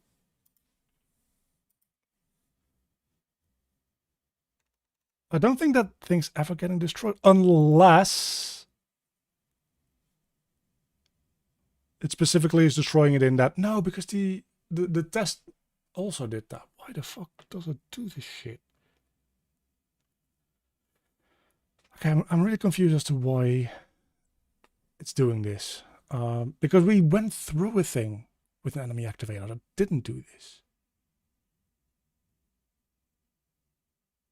I'm gonna go ahead and check the blueprint. Oh, that might be the difference. It might be the blueprint version that's doing something weird. Well, we'll see. Anyway, have you checked the offline AI assistants? How do you feel about the one in 5.7? It's pretty useless right now. I don't think the one in 5.7 is up yet, right? Because 5.7 itself isn't out, is it? Still in preview, I believe. Yeah, it's still in preview, and the LLM implementation, I think, from what I saw in the post, isn't going to go up until like 5.7 proper releases. So yeah, right now it doesn't do anything. But when the engine version itself actually releases, it should like start up. Anyway, let me just real quick open up this and see if there's anything here that destroys it, because it seems like it's getting destroyed, and I don't know that that's what I wanted to do. I would add a triggered object. An add trigger object destroys it, doesn't it? No, it doesn't. So what the fuck is your problem, buddy? Destroy if triggered. It's false. It doesn't get destroyed. Dude, the fuck?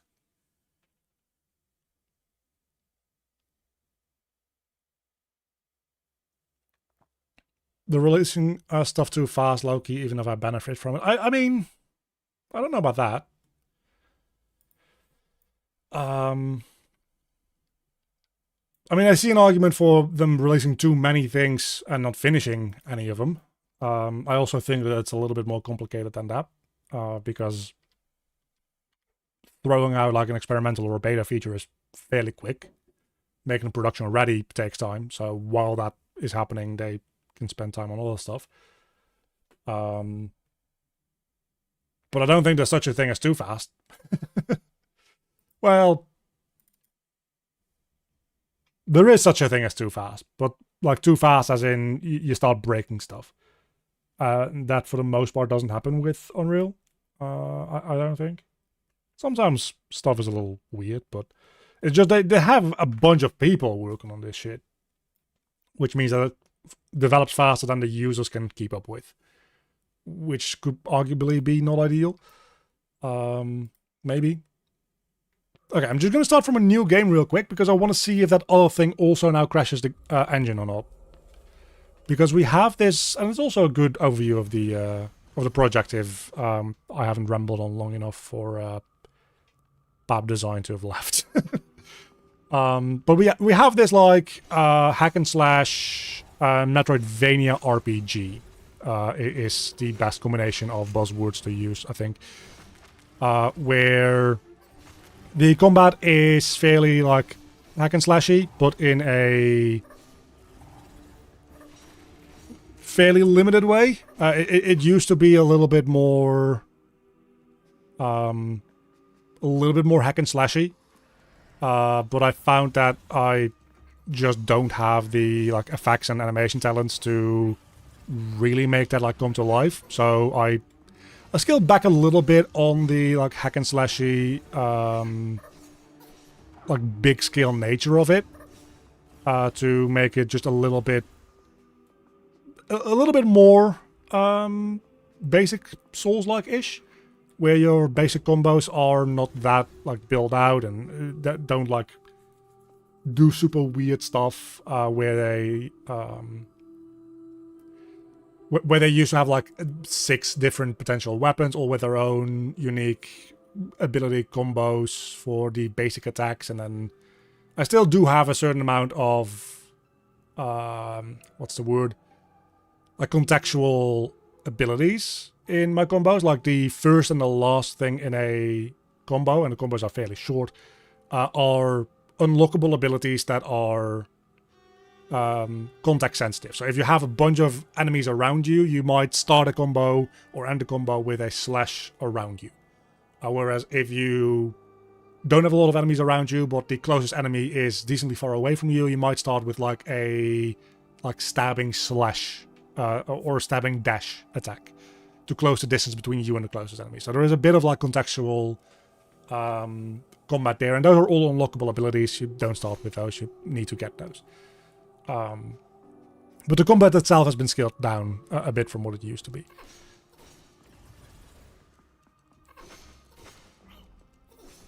Your attack system feels smooth. I mean, I kind of like the way that it works now, because basic combo is just like 3 hits now, instead of what it used to be, where it was, I think, 6 hits. Because I found that the 6-hit combo didn't really like do anything anyway. Because the... Holy shit, what the hell is happening with... Oh, the enemy activator is trying to activate enemies that don't exist. Okay, so it definitely also needs a validation check there. I have a bunch of arrows just popping up on my other monitor. That's what's scaring me. I have a skill tree, as you can see. A lot of this is temporary. Like a bunch of these are like things like defense up. I changed my HP system, so defense doesn't really like factor into it anymore. But just for demonstration purposes, I'll unlock the fire ability. So then we can go into abilities, equip that. In character, I can equip that into a shortcut. So let's put that into like the top slot or whatever. And now I have fire equipped. So I unlocked it and then I equipped it. Now that I have it equipped, it pops up in my magic menu, which I can... There we go. That's one of those things where first time I use an asset, it needs to load in because that's just how the Unreal Editor kind of like wackily works. But it also equips into like this shortcut menu, which is quite nice.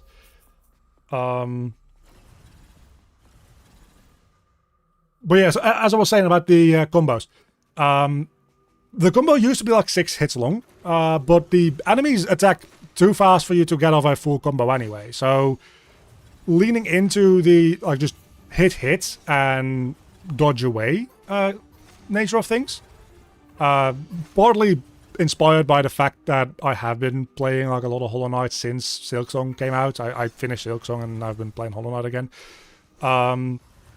That was one of those things where like they do exactly that as well. Like most of the time when you get a hit in, you can get like 1 or 2 hits in on an enemy. And then you need to get the fuck out of there again. So that's probably just fine to do. You don't need super long combos for like your combo to be strung together.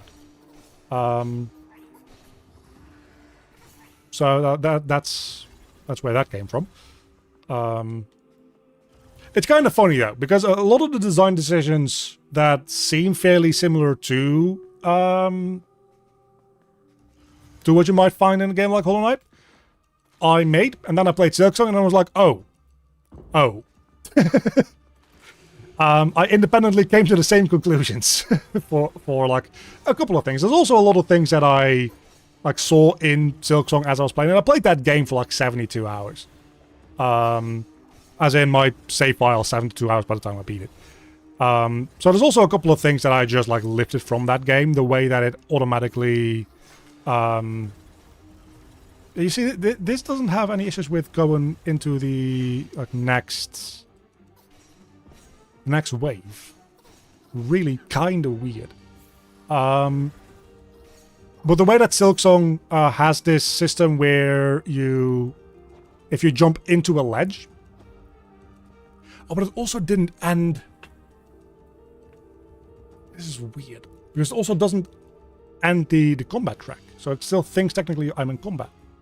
I think. Interesting. As I was saying, in Silksong, when you just like jump up to a ledge, you don't quite make it. It just gives you a little bit of a boost, right? And I really like that idea, and it's not implemented on every ledge in the game yet, as you can see, but I think this ledge over here has the collision, where it just kind of gives you an extra like little mid-air jump to let you easily like go over the ledge. That's a thing that wasn't Convergent Evolution. That's literally me playing Silksong and thinking, hey, that's a fantastic idea. I'm going to use that. But there's also a lot of things that just happen to like converge in the same way, which was actually a very interesting experience for me to go through.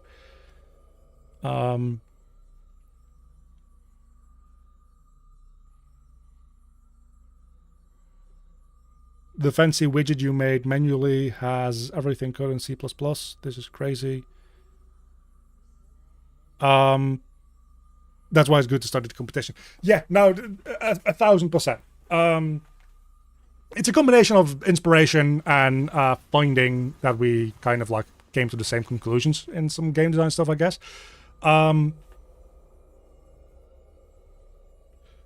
But as far as widgets go, the skill tree editor I made in C++. Everything else is made in Blueprint. Like even the way that it like this is constructed, this is done in Blueprint.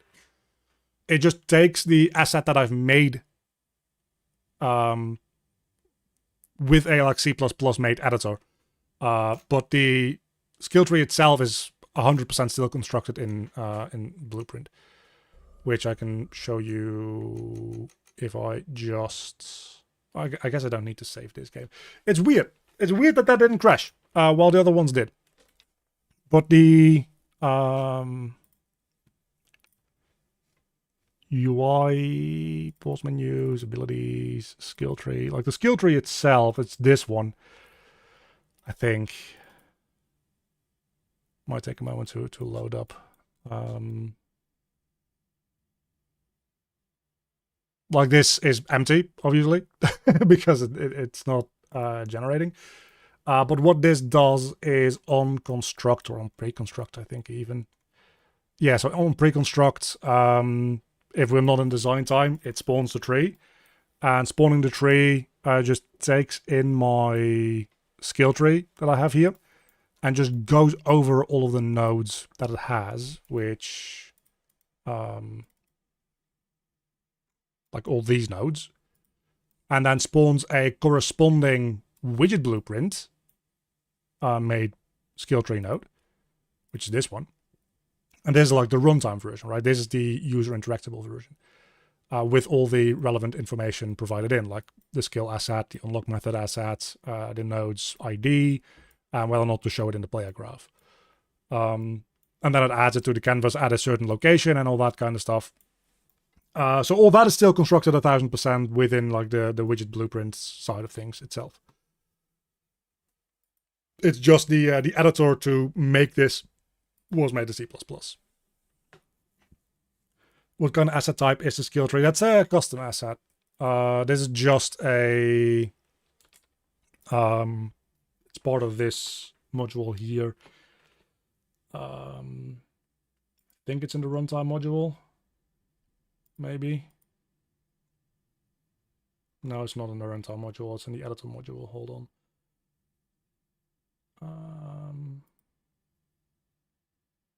Somewhere in here.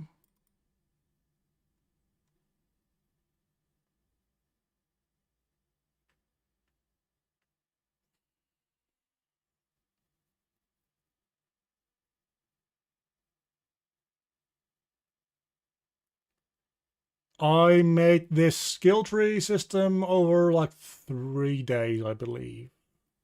With a tutorial and some ChatGPT help, because it's kind of not super intuitive and super easy. Like all these different things that you need to make here. Like you have the like editor app, and you've got the... this is actually the factory for the skill tree asset itself. And then you've got these tab factories that you need to make, and you've got the graph schema that you need to make, and I've got a secondary tab that there's a lot of separate things that you need to make for one of these custom editor things. But this is the skill tree factory, which creates the skill. It's a skill asset? No. Skill asset is a data asset, which is fine. Is it within the runtime? Oh, skill tree. There we go. Yeah, because it needs to be used on runtime. Yep, fucking, I'm an idiot. So this is just a basic U object, which is instantiated as an asset. So, in effect, more or less the same idea as a data asset. It's just, I don't know why it's not a data asset. I didn't really have a reason for it not to be a data asset, I guess. It might as well be a data asset.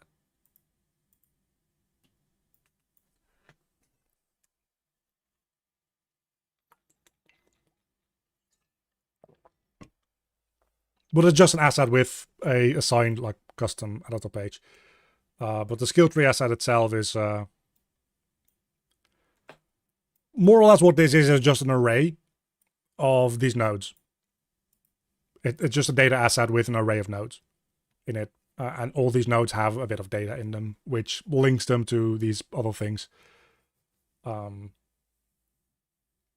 gives them positioning and gives them like the icons and stuff. Which is exactly the same data that then is used by the runtime version in, well, the runtime skill tree thing. This one. So yeah, the skill tree graph itself has just an array of nodes, which is just a list with all of these in the order that they were added. And they have the information inside them.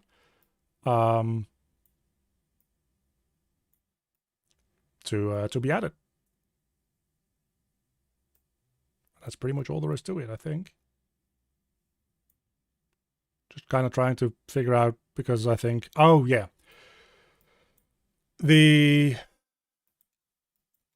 After they've all been added, they go through the UI nodes now, which is a separate array that I made somewhere. And then we use the skill tree asset itself to link up all the connections to the left, the up, the right, and whatever. This is a tiny bit a leftover thing from the way that I started this system. I probably could just do with making this an array instead of making these 4 explicit things. But I also kind of like the way that it just has these 4 like explicit directions. So I don't know. The whole reason that I made this custom editor page is because of those 4 explicit directions. So if I get rid of those now, I'm gonna lose my mind. Look very cool and a bit scary, as I'm only using blueprints. I can't recommend doing this, the custom editor page thing. The C++ side of things, you'll be surprised how smooth it is to actually pick that up on like a basic level once you start tinkering around with it a little bit. But yeah, the custom editor page thing, I can't say that that's a super like recommendable thing to do, because it's a bit of a pain in the ass. So why is this one different? Is it because it's single use? It's different because it's single use. The other one isn't single use. But why would that make a difference? Is the other one not single use? I need to make sure about that, because I think it also probably should be. I mean, it probably should be. But why would it make a difference whether or not these things are single use or not? Because if we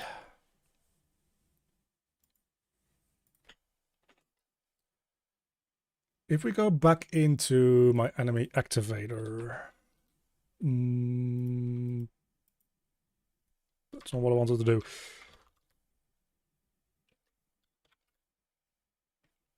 Single use is a thing that I give in C++, I'm fairly certain, right? Be single use, yes. That's used nowhere. That's used nowhere in C++. Okay, I guess that's good, because that means that the differentiating factor is somewhere in Blueprint.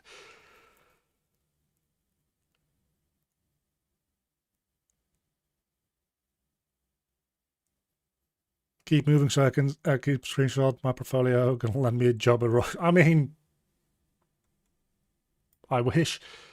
So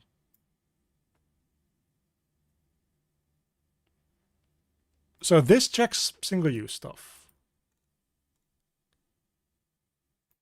Event begin play. If single-use is true, we bind an event to on always finished. But this doesn't. This shouldn't.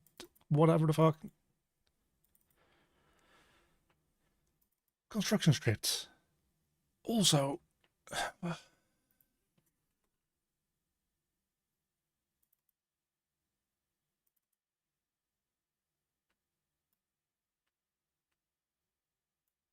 Why does this make a difference?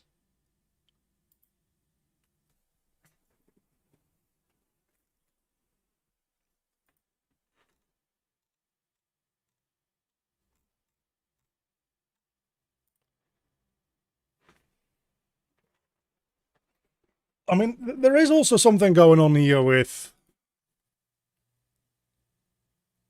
it destroying these spawners, which I don't think it should. So maybe it's not the fact that it's single use. Maybe it's the fact that we just want to open the level blueprint for this thing. Nope, nope, nope, nope, nope.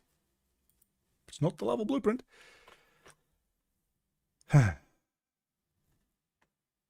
So what's going on? This is a very interesting question.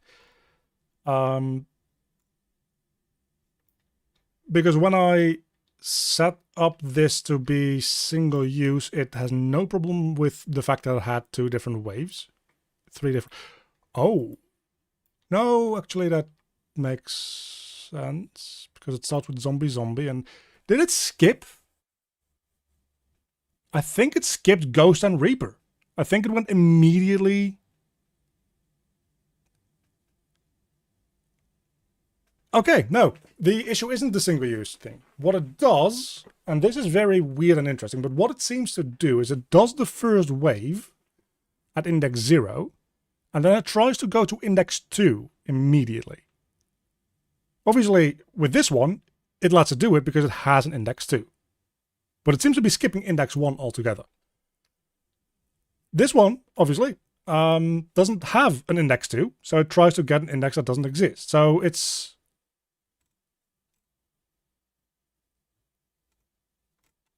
doing something weird there.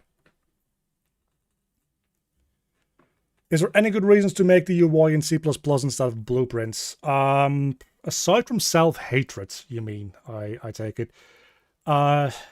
Technically, you probably save some performance. You might need some of your C++ code to be able to interact with certain parts of your UI. Which may be a thing. But for the most part, that shouldn't be a thing, because the UI generally should reflect data and not change it. And even if it changes it, the question is, does that really need to... like, it shouldn't need to be done through C++ necessarily. But maybe you need your widget to be able to... or something to be able to like get information from your widget in C++, in which case the widget or the UI element needs to exist within C++, but for the most part that shouldn't be the case. And if it is, you might have like a weird edge case. It's always there's room for weird edge cases which make what I say irrelevant. But largely, I would say that if you need a different C++ class to get information from your widget, you might have an issue with the way our code is structured to begin with. Because as a whole, this is your game, right? The data. This is all the code. This is all the values. Whatever. This should be able to more or less work no matter what it looks like. Then obviously we have a bunch of stuff like your player models and their animations and whatever. And these might have things like animation triggers and stuff which trigger all the code, and as such these two are more intertwined. But your UI is definitely part of the elements that should just like look at the data and display it, and not have the data like push toward the UI. Because think about it this way, right? If you're making a game and you would make, if you were making the WoW killer MMORPG, your game itself, for like a large part, needs to be able to run without any visuals, because that is what the server version of the game is. It's a game, a version of the game that doesn't render anything, that just runs on a server, so that it can run a much bigger simulation of the entire game world without needing to render everything and going down to like 1/10 of a frame per second. So generally, like, the server version doesn't even have a concept of what a mesh is, because it needs to like not be worrying about that. UI also would not generally be within the server version of your game. and as such would be client only and display data. It doesn't drive data generally. Inventory screens and stuff kind of exist within like a gray area there. That said, that means that the like server version of your game, the data version, stuff that we generally make in C++, shouldn't need to directly interact with the things that exist in your UI. So that shouldn't be a issue. So no, I don't think there is a lot of reasons. Technically, I think I already said that it's a little bit more performant because it is raw C++ code. But even there, it's a UI element. How many UI elements are you going to instantiate that it's going to like stack up and become a performance issue? The performance issue from your UI is much more likely to come from the fact that you might shove everything into canvas panels, into canvas panels, into canvas panels, which is expensive to like render. But it's very unlikely that the gains that you're going to get from porting your UI into C++ is going to be relevant, because that's the kind of thing where if you make it in a sensible way in Blueprint, the amount of things that you would need to instantiate in order to actually feel or see a difference in performance between the two, you're just not going to have that with UI elements. So I don't really see a reason for it to like be done that way either, and it's so much more of a pain to do.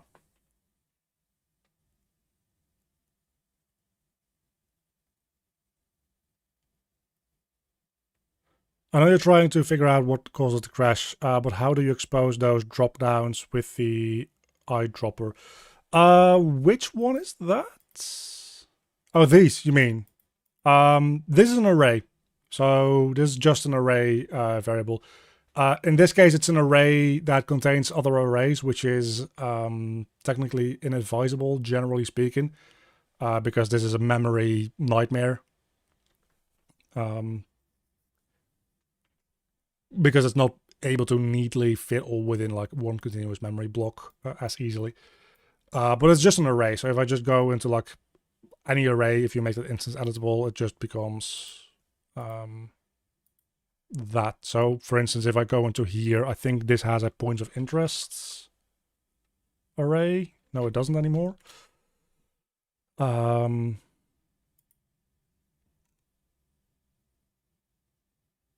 I don't know if I have anything with an exposed array right handy at the moment.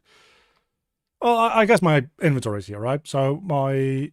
No, this doesn't have an inventory anymore either. It's just an array. And it's an array of actors, which is why it has those eyedroppers. But if it is an array of assets, you'd just be able to like fill in these assets like this.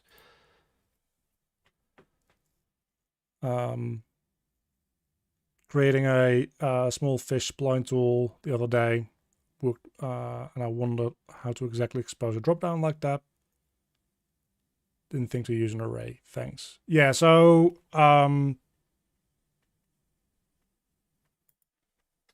in general, the idea is just like anything that you set here to being instance editable, being exposed, just becomes available to edit, of course, in your outliner. And if it's an array, it just becomes one of those drop-down menus. So like if we just make a quick drop-down, keep it as Boolean, just make this an array, make that instance editable. Then if I go into here, you should be able to see now somewhere, like the drop-down, I can start adding these and it's collapsible because that's just what Unreal does with arrays. And then if you make this a object type, so any type of object, but specifically for with the iPicker things, you want that to be, of course, some type of actor. It becomes a number of actors in an array.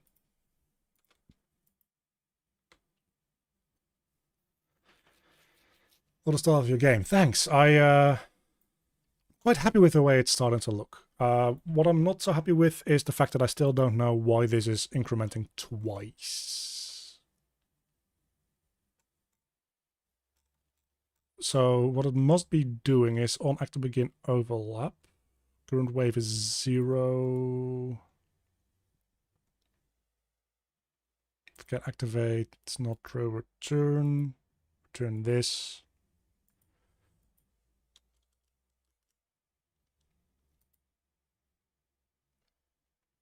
Oh. Is it maybe...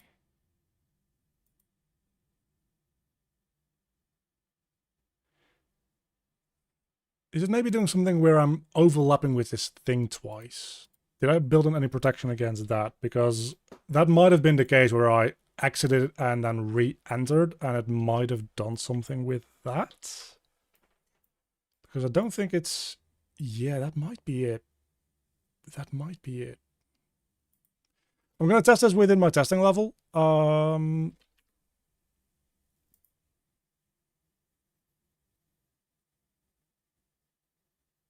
I'm starting to think that that's it. I think I'm accidentally... No, because that still should spawn in the other things, and it didn't do that.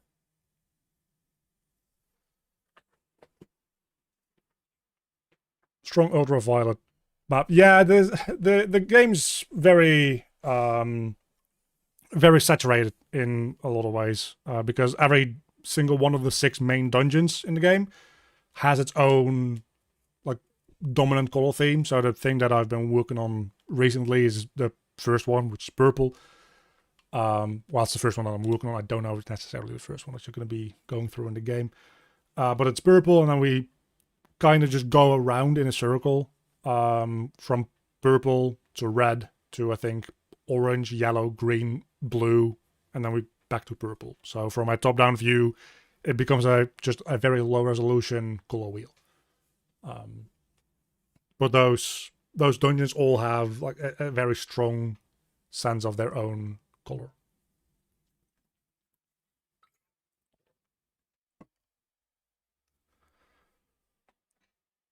Okay, so when we activate an enemy... Yeah, when we activate an enemy group, we first check whether or not the current enemies is 0. So if we have any active enemies, it should just stop everything else. Like it shouldn't do anything more. So then we set our current enemies to our new group that we're trying to activate with.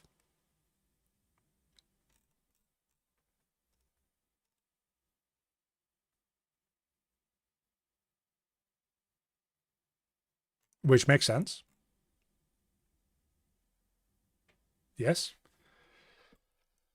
Then we go over that enemy group. Then we check if the enemy is valid and if it is currently hidden. If it is, we activate that enemy. And then when we defeat that enemy, we bind... Okay, that might be an issue. When we defeat that enemy, we bind a lambda where we remove the defeated enemy. If the current enemy's now is less than or equal to 0, it will never be less than because it's an index for an array or a length for an array, but whatever. If it's less than or equal to 0, we then start a new wave.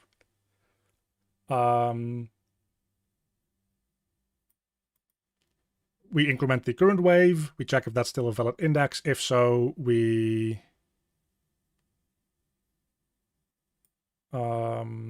cast to the game mode. We get game mode. That makes sense. If the game mode is valid, which it always should be, we go over the enemies in our new current wave and we add them as activated enemies.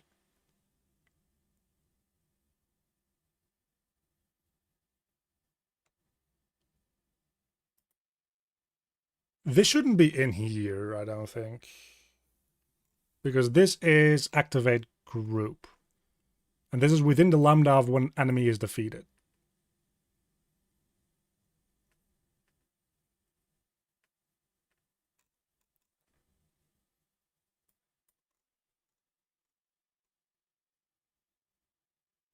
So...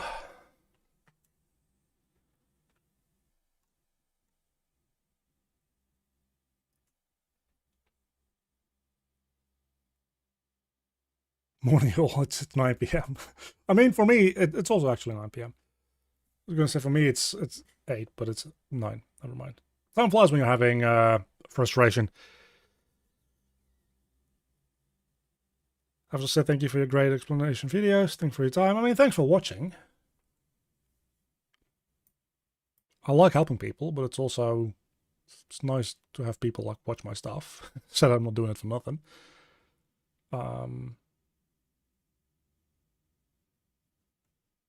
Okay, so something here doesn't quite make sense, does it? Because we...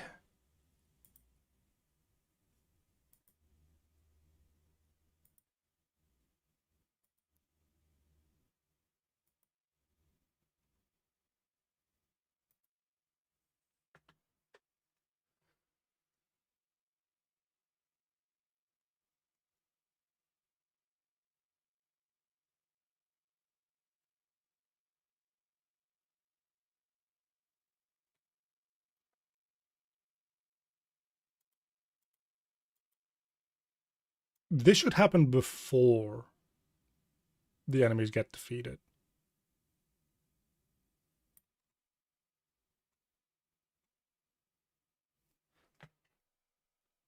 This should just happen whenever we say, hey, activate a group. We still do it after we check whether or not the current enemies list is 0, but when we activate a group, we check, hey, are there currently active enemies? If no, then we activate our new set of enemies, right?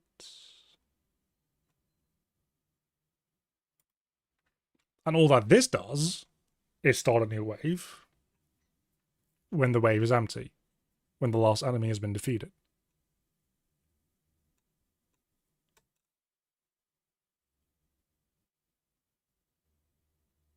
Oh, and this does 4 enemies activate enemies. So what the fuck does this do? This pre-activates them within the game mode. Because otherwise the combat music stops and restarts. That's what that does. Yeah, okay. Maybe I should have read the comments, because I think that's literally what the comments in the code says, isn't it? Pre-activate next enemy so that the combat state isn't cleared. Yeah, okay.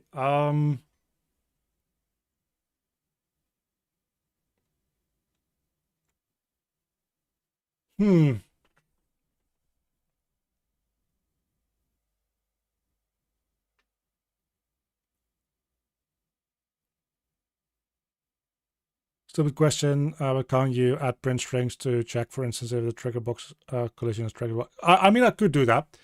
The issue is that the twice triggering was a nice theory that I had, but that doesn't actually add up, because every time that this runs, the first thing that I do is check if my current enemy's number is 0. So triggering that box again doesn't actually do anything, because it immediately gets stopped here. It's just...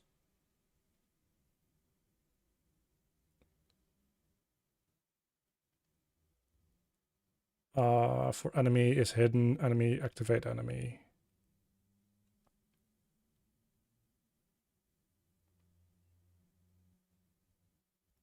So yeah, if there is currently active enemies, they just get reactivated, which might be part of the issue, I guess. Maybe, maybe not. Probably not.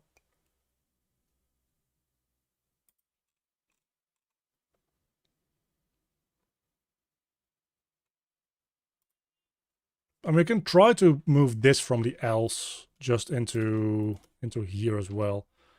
Because I think there's no reason for that to...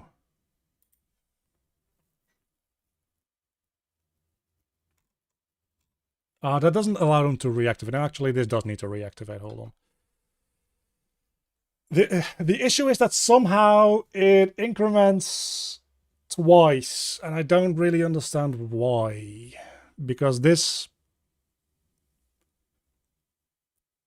it activates the enemy. Then the enemy, when it is defeated, sends out a...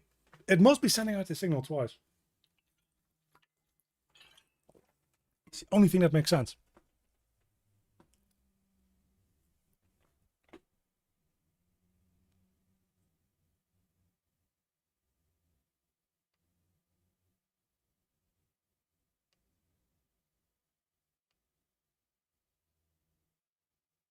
That's almost the only thing that makes sense.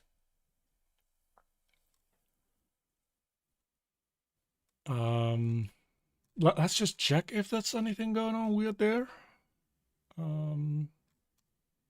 Enemies.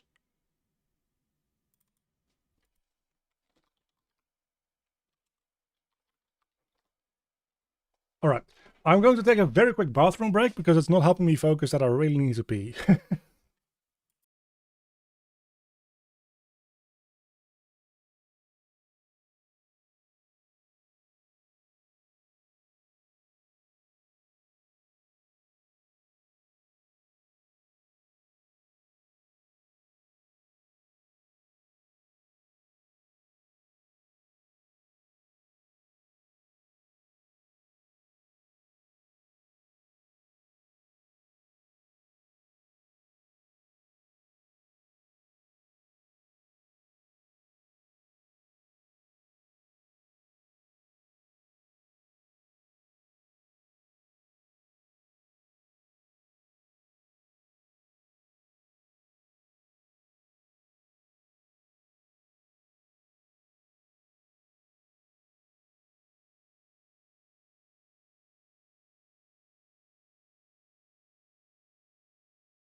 All right, let's keep going. So, we have this on enemy defeated thing here.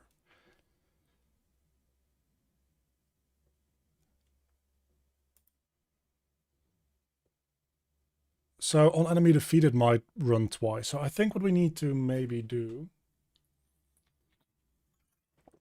is track down what that's all about, first and foremost.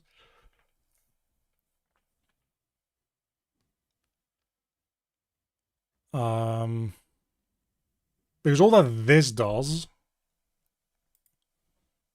is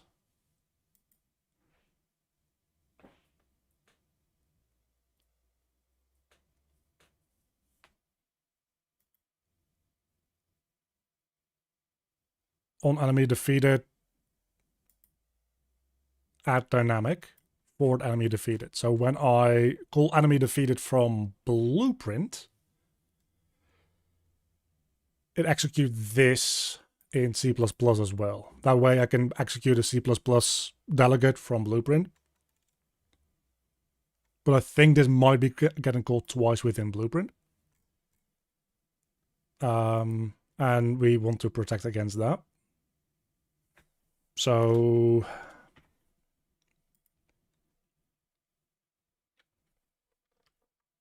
I mean, the easiest way. Do we have like a dead? Is dead.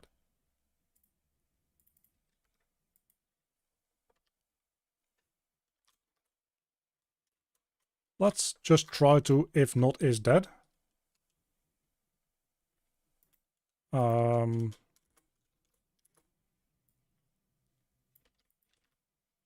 Let's make a separate bool for it, actually, because this is gonna bite me otherwise. Bool was killed. Because I have no idea what otherwise might be happening at the moment with this thing. So if it was not yet killed, and we'll start that just to be 1000% sure, as false, indeed. And then we immediately set was killed to being true. So this is more or less just a do once type of deal. Because I think, yeah, I think it's just calling the enemy killed delegate twice.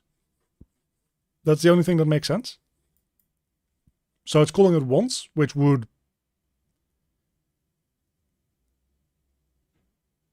set the timer for the next waves to spawn, but then it immediately calls it again, so it sets a new timer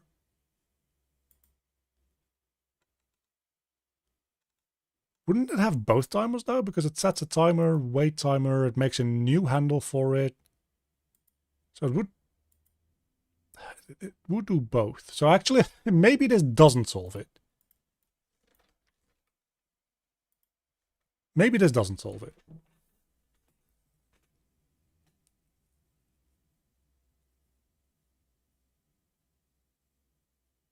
But it's the only thing that makes sense to me at the moment. So let's hope that it does.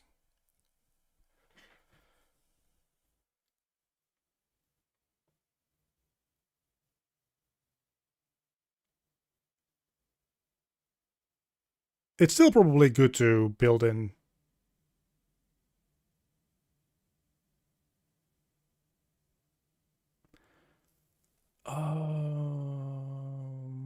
Okay, I have another idea in mind, because what might be part of the issue of what is happening, I realize now, is we're setting a timer and then we're running this after a certain amount of time. But in that in-between time, this current wave might have changed. Right? It shouldn't have. But that is essentially part of the issue. So what if we do...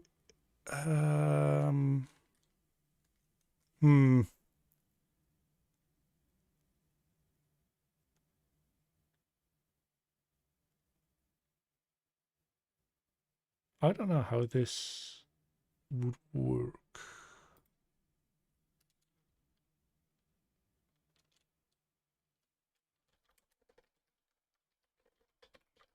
So if we do int wave to spawn equals current wave, can we then put in this instead? No, because that is in a...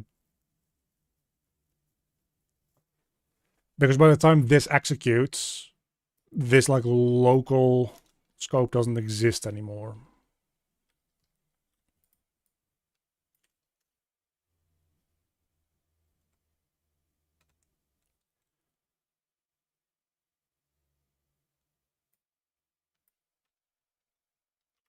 So let's move this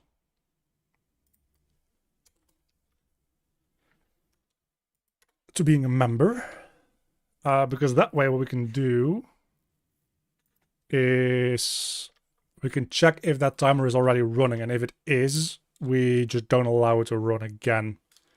And only after we activate another group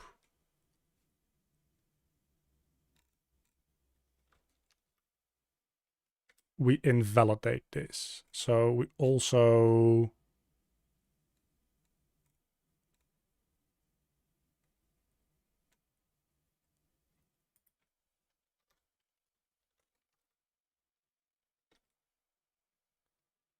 If our timer is already valid, we return.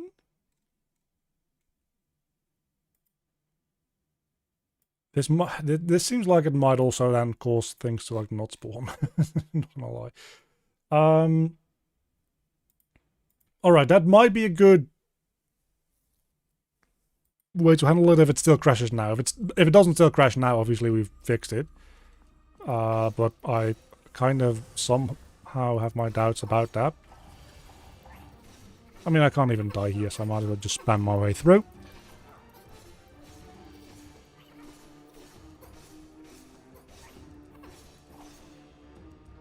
Okay, that does seem to have solved it. The only making it call death twice or once. Okay, so we didn't need to do any of that other shit. So let's not do any of that other shit. This doesn't need to exist either. So yeah, now that we're only running that once, that's fine.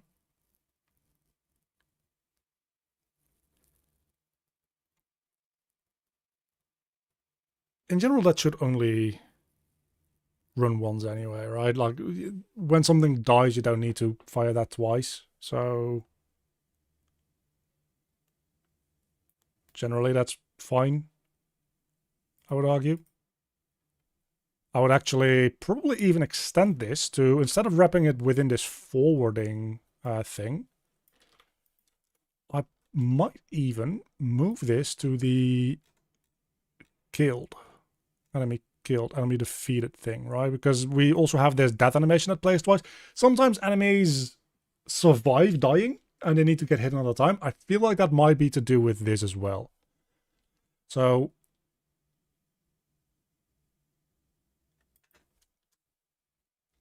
we just do an early return here. If was killed is true, then we just early return. And otherwise, we just at the very end of this set was killed to true. So this way, like enemy defeated as a whole can only ever run once.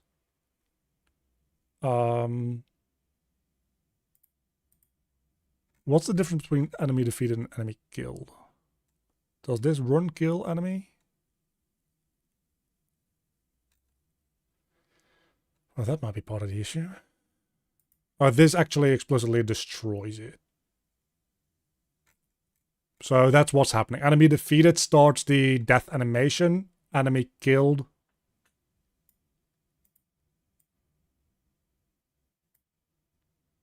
Then destroys it on broadcast. So the issue is probably that enemy defeated also... Yeah, that's... Okay, so that's what's going on. Enemy defeated broadcasts. And enemy killed also broadcasts. One of these needs to go. And I frankly can't really see a reason to broadcast that ship until we actually destroy this. Which also... It doesn't destroy it until next frame, but... Just for good measure. Might as well put that in there.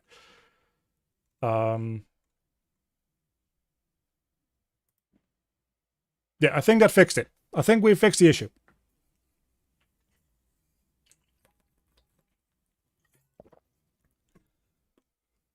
So, with testing the game, we didn't even get to unlocking the first movement upgrade.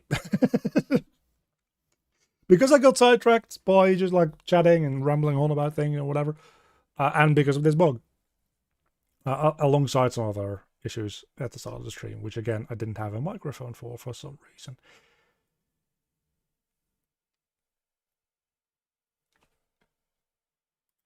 But let's test this out with this new code.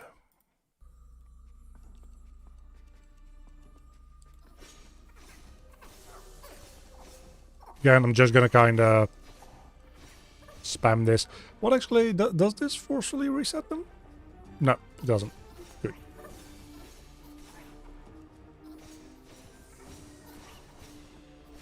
The basic Reaper enemies do seem to sometimes just kind of like stop existing. Which is kind of annoying. Don't really know why they specifically have that issue. Something to look into. Sure. But yeah, this seems to work now. So let's move over to the actual in-game world and run through again. And this time we'll also see that that one enemy wave thing has 3 waves instead of just 2. Hopefully. And while we wait on all that to load, does anybody have anything interesting to say or ask? Any interesting projects that you're working on?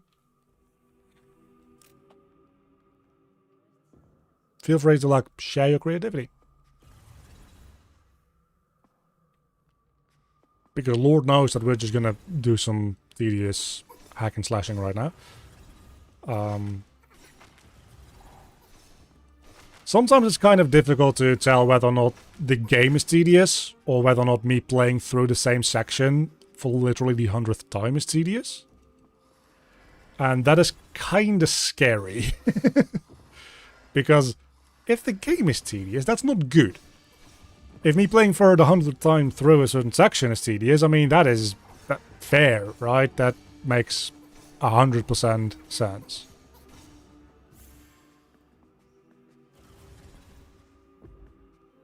Right now, working on the ability system for my game. That's always a big thing to do. In a way, I'm kind of nervous that a lot of that stuff for this game is largely behind me.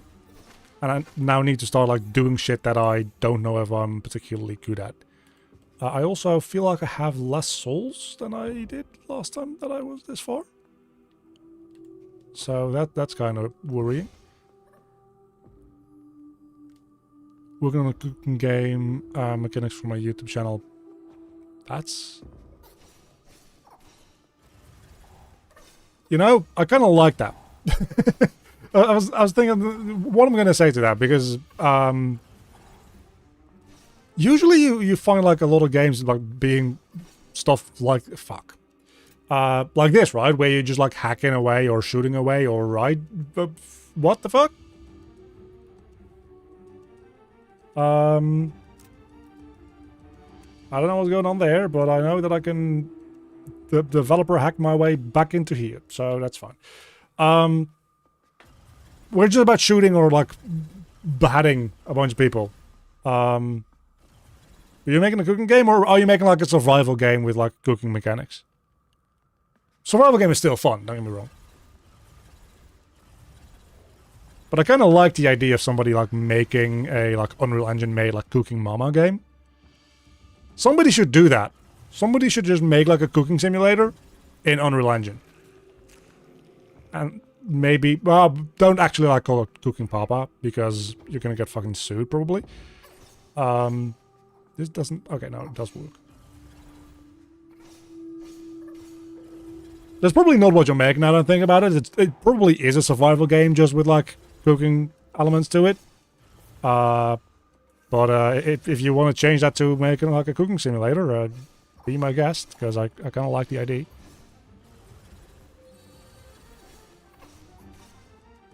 I'm terrified, I'm terrified, I'm terrified. Where is the dude? Where is the dude?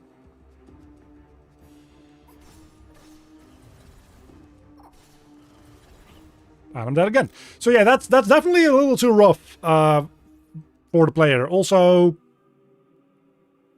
I don't know why it keeps doing that.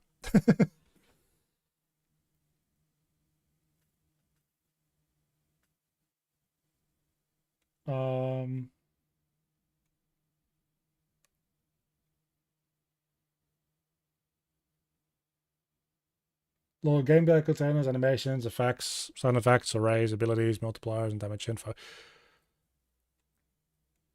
I mean, if you're not too worried about looking into C++, I can highly recommend checking out the gameplay ability system, because it does like a lot of extra like cool stuff for you.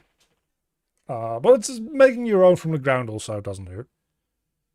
Now, 1.5 years into Unreal, created some small games. I work for clients. Not really anything sophisticated, but yeah, I want to start learning C++, but I'm a bit scared. You should just try to dive into it. If you have a good grasp on Blueprint and like the principles of what like object-oriented programming is like, at that point you're not learning programming anymore. You're learning the syntax of C++, and that's just something that you like.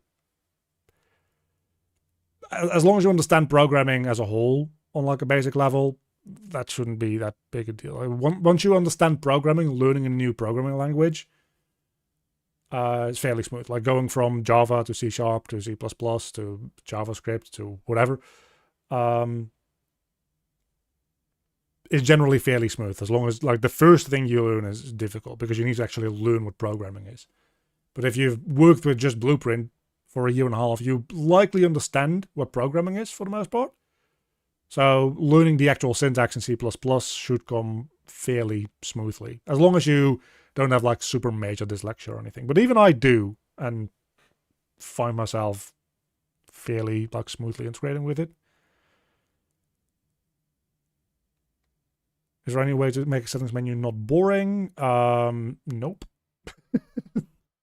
I mean, yeah, but I don't know. Probably should be fairly straightforward and boring.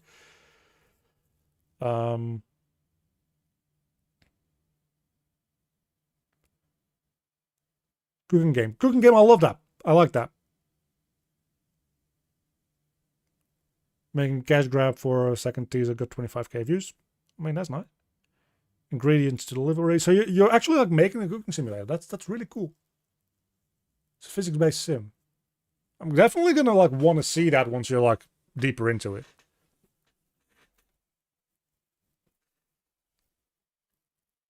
Because that's really neat. What's not neat is the fact that my enemies are absolutely kicking my ass. And if they're kicking my ass, that means that this game is not playable for normal people. So I definitely need... I definitely need to give you the healing spell early on. I think.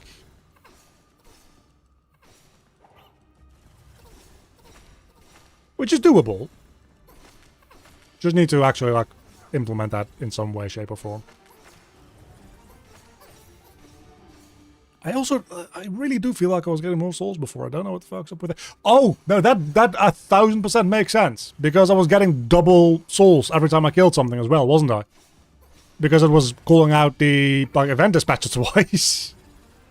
So, yeah, if it's now only calling out the death once, it also only rewarding me with souls once, surely. So, yeah, no, that 1000% adds up. Which means that the balancing is probably actually not as scuffed as I thought it was going to be. Because I had the feeling that you were getting, like, level up potential way too quickly, but I just had a major issue with with the reporting of those deaths.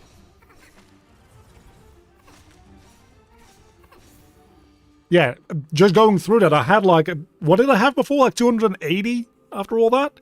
Now I have 105, so that still doesn't quite make sense because that should be 210. It might have been 210 to be fair.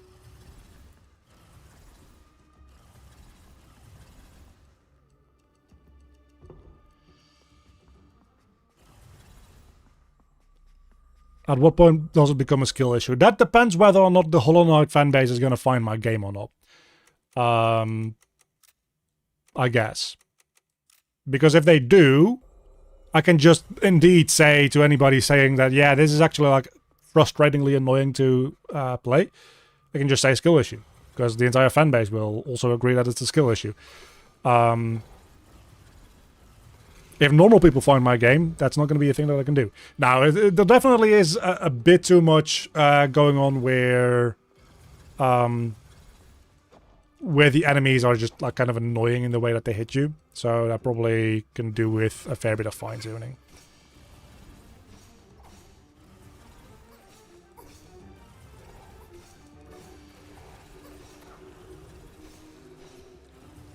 There also probably should be more feedback when you get hit. Because right now you have like one sound effect and a super like tiny little animation and that's it. And seeing as how I definitely changed the game to be more like you die fairly quickly, I think every hit should feel more impactful than it does now. Because right now the hits don't particularly feel like anything like major is happening, right? But we do have like all three of the waves spawning in now for these, so that's cool. These things are a little too like close. Oh fucking! I almost died. No, god damn it! Fucking skill issue. That was a skill issue, to be fair.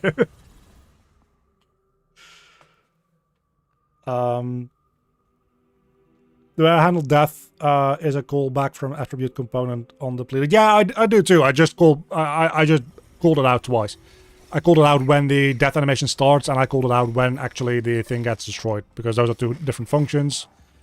I wrote it 2 different times, and I just wrote them both to call out the delegate, meaning that everything bound to it happened twice, including rewarding experience, apparently. So, yeah, not ideal. Interesting that that considered itself to be a safe spot, because I definitely was in combat there. It's kind of weird. It's supposed to spawn in your experience drop in the last safe location, which is the last location where you were grounded and not in combat. It just does that on like a timer of once a second. It checks, hey, are you grounded? Are you in combat? If you are grounded and not in combat, we just save that out as the last save location. Though I suppose maybe I was dead in that location for long enough that I thought that I was safe there. Maybe that's what happened. I don't know.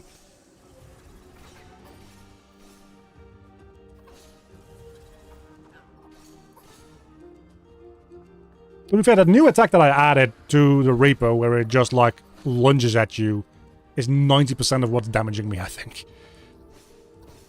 And then we have this fucker's Retaliation, which also is damaging me for quite a bit. So I'm just gonna play it. What the fuck happened with you there? Play it safe. Great thing is there's a single use, so now that I've actually beaten it, it's not gonna respawn if I go back. And I die again. So I can get through this fairly easily now. I am likely to die in this bit, because doing this hitless is kind of tricky. But I might be fine, because I am a god!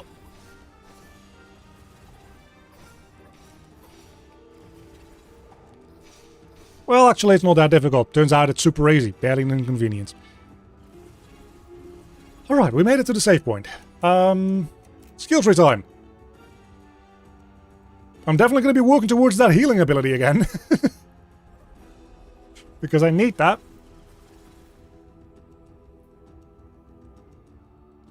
My first steps were dreams where I add visual scripting for the first time. I don't even know what that is. Do Epic online servers work on mobile? I imagine that they do. And is it possible to use without a third-party plugin added? It's not third... Well, depending on what you consider third-party. Epic has their own stuff for it, I believe. That you might need to add, but I don't know. I think Epic has their own plugin for their online services for use with Unreal Engine.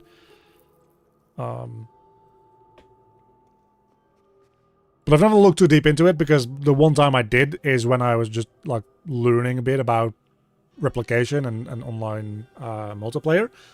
And I wanted to use it, but it turns out, very fair by the way, that they don't just give you like connective servers, even for P2P, if you don't publish the game. Or if you don't like have a store page for the game and plan to publish it.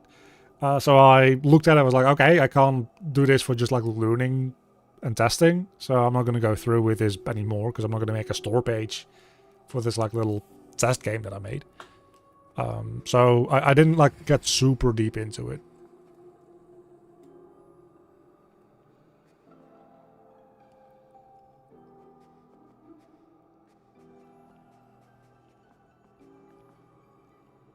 I think you have a... I think Unreal has a built by Epic plugin for EOS. Don't quote me on it, but I think they do.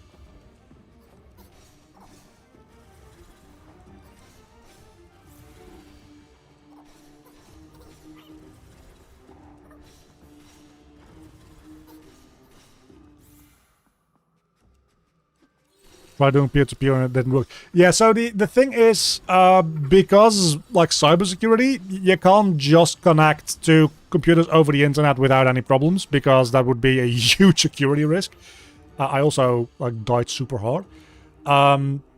So you need like an online subsystem to connect the two things together. So even like P2P gaming isn't actually P2P, because you're still connecting through a third-party server. To like obfuscate each other's IP, right? Because if you're actually doing directly P2P, you get access to everybody's IP, which is a not good thing. So that's what like one of those online subsystems does. Epic online subsystem, Steam's online subsystem, whatever. That's required in order to connect P2P, because you still connect to a third party in that case.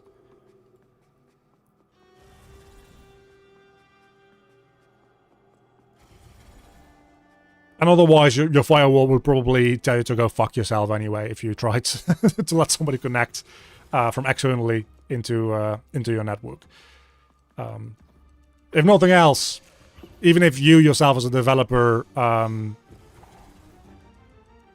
create like a virtual network or whatever, and let people in with like a tool like Hamachi or whatever. I don't know if Hamachi still exists.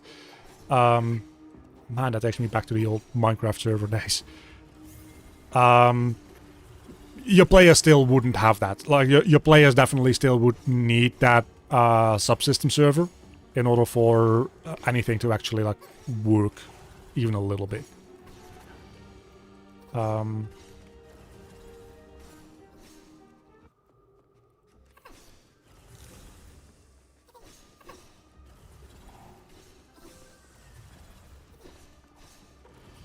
That was so fucking close.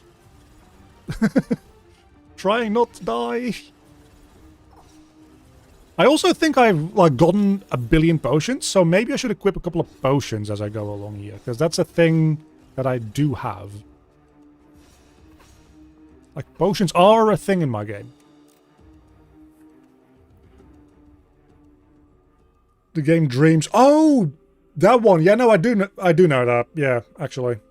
Imagine a nightmare for coding something like a public learning service. So, yeah.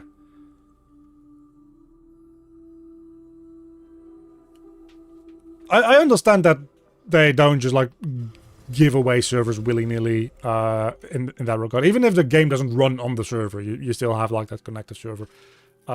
Because that still costs them money to run.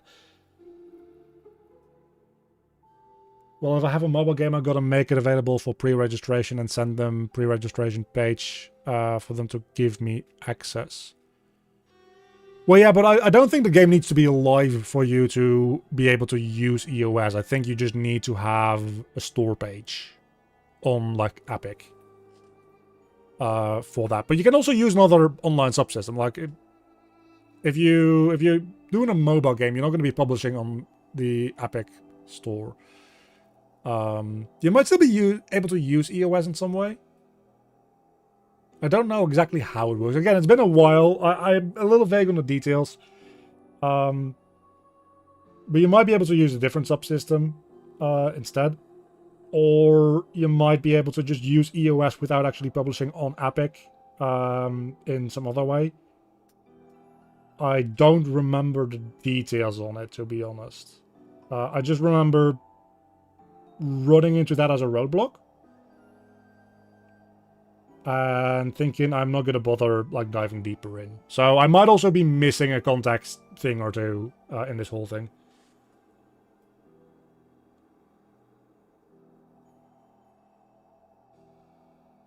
So I could just use Hostinger for my game server when I paid 140 euros to set unlimited bandwidth. I mean, kinda, yeah. In that case, you would need to code your own online subsystem, which doesn't seem great.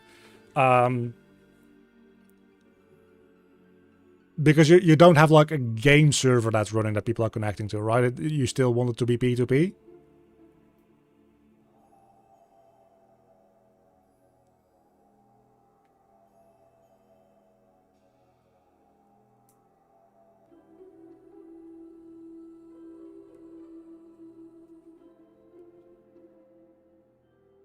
I did a little research and they said it's available for Google Play and iOS too. Yeah, so you might just need to like provide them with the store page for those platforms or something. Again, I'm not 1000% clear on all the details, so I might be getting some things wrong.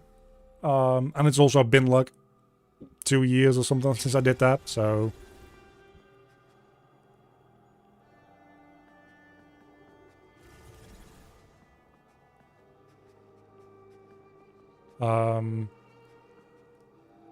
Motherfucker, you're all the way in there.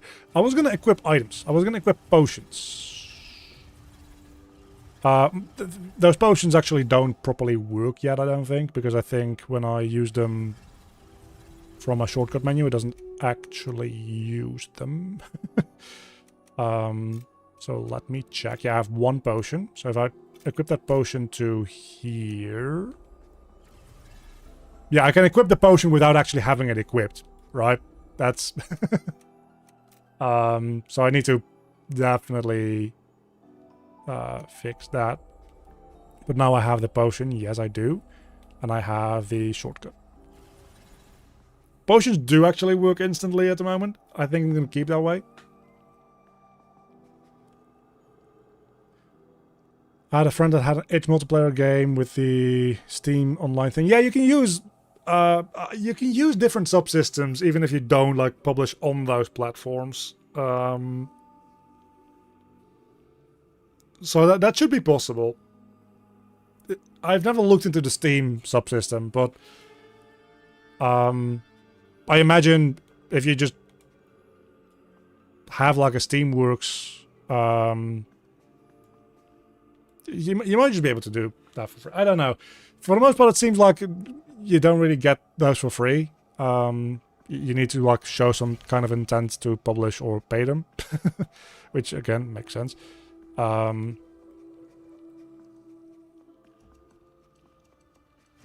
you definitely don't need to use the subsystem from the platform that you're publishing on, because it's not linked to the platform at all, right? It's just a server where both or multiple parties connect to facilitate the P2P connection. It's just like a proxy server that obfuscates IP and might have other features to it as well, obviously. So there's 1,000 different providers of these types of services that you could potentially use.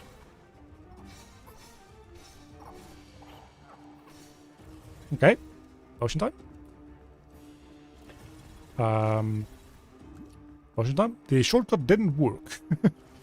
That's interesting. Something to look into. My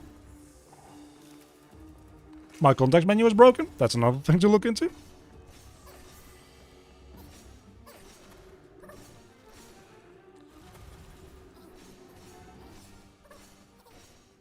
Is the bitrate playing with me, or did you add blur? I mean, both, probably. The bitrate is not that good. I think it's down to like 6,000 kilobit. So my upload bitrate isn't that great, but I also have depth of field blur.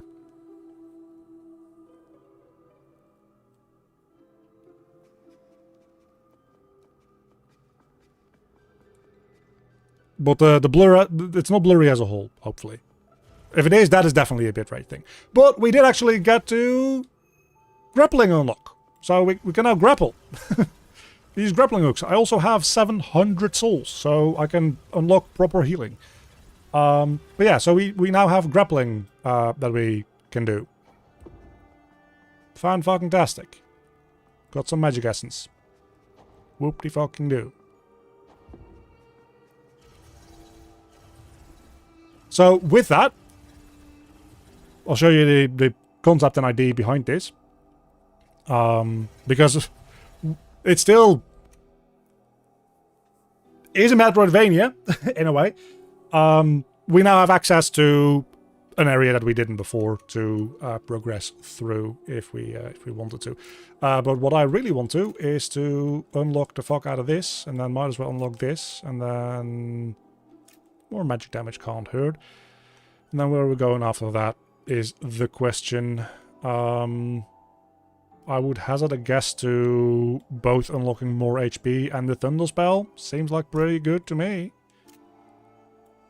Gonna start with more HP.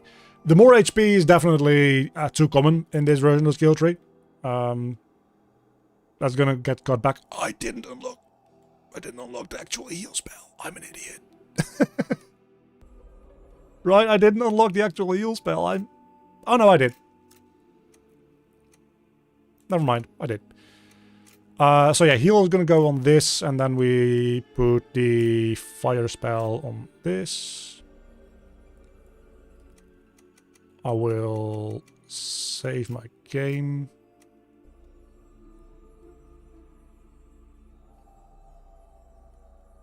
Is a demo planned anytime soon, like this year or something? Yeah, I'm trying to just iron out the current bugs that I'm finding and that we're having. And then playtesting is going to open back up for anybody who wants to playtest. With the caveat that this is a condensed version of the game, so the rate of movement unlocks is kind of crazy. Because we have one dungeon with 14 or 15 rooms in it now. And those 14 or 15 rooms have 5 movement abilities. There's grapple, there's double jump, there's air dash, there's wall jump. And I think that's all of them. Maybe. So that would be 4. I think there's more, maybe. Double jump, air dash, wall jump, grapple. That might be all of them.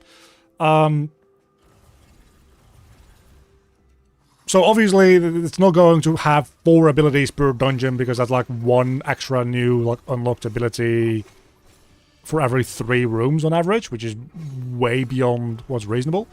So realistically, every dungeon is going to have 1 or 2 movement abilities that you unlock, meaning that it's going to be a total of like 10 to 12 throughout the entire game. And then you get the Metroidvania thing of having a new ability unlocks new areas, which will unlock a new ability, which eventually gets you through to all the 6 main bosses, which unlocks the access to the main final boss. But the current build I'm working towards for testing purposes will only have this compacted single dungeon, which has a bunch of movement abilities, because all of this mostly serves as a proof of concept more than the actual finalized dungeon that's going to be present like this in the game. Oh, I also, yeah, it doesn't it doesn't use up MP. I forgot. So yeah. Surprised watching Alan read hitbox analysis, and surprised all the collider shapes are either square or capsule. I mean, that's kind of the only two, well, and spheres, but there's not that much like more in terms of what colliders can be, right? Like what, you can make colliders that are like very specifically made up of those primitives. I guess you could make a cone collider if you wanted to, but I don't really see the use in that.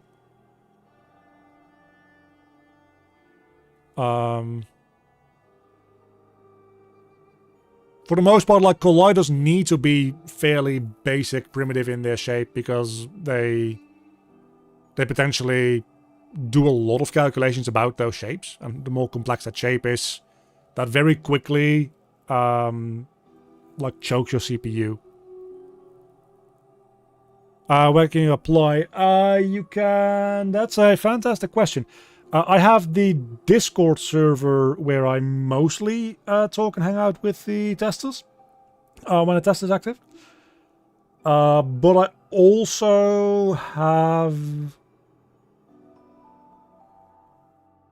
just the Steam page. I think you can apply for beta access, but there I can't specifically grant keys to people. It just has a queue, and it just randomly gives people like access in batches. So if you want like specific access with like a testing key, joining the Discord is the is your best bet, and letting me know, hey, I want to like help test things out.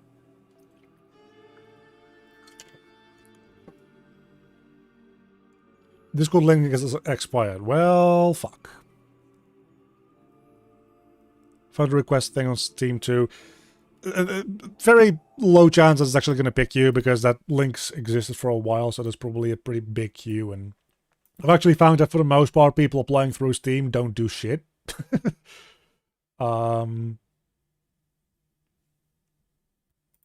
So I don't really end up using that too much. I'm just generating a new... Can you do me a favor real quick and check just on my most recent video if the Discord link under that one works? Because it might have changed at some point and just not updated it in the live stream templates. So before I go ahead and make a new like invite link,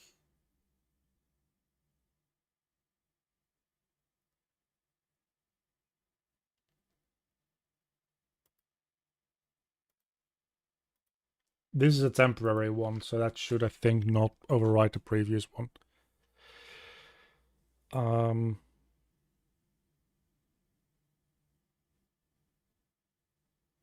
Sphere and capsule, not square. I mean, boxes also are very common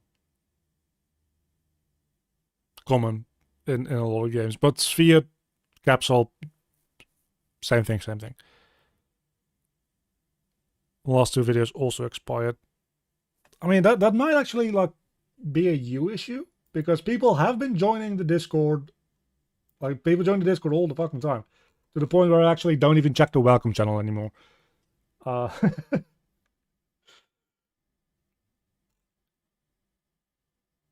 So I don't know what might be going on there. Does the new link work? One you sent also expired. I don't know how that's possible, because I literally just I think that's... I've had this issue with people before. I don't know what the solution was anymore. But that seems like it might be an issue on your end. I just don't know what it might be.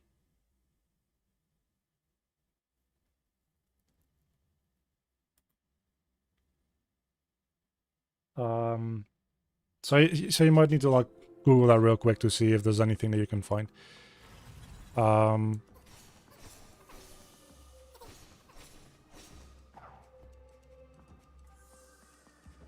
Because the most recent one that I sent, I generated like 2 seconds ago, so that one has no business being irrelevant.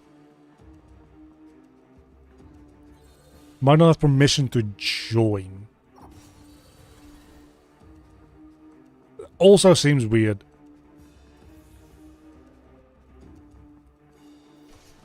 Did you at any point in the past join and maybe got hacked so that you got removed from the server for because your like account was like hacked / spammed? Because at that point you might be on like a blacklist or something. Try to change browser. Oh yeah, that might also...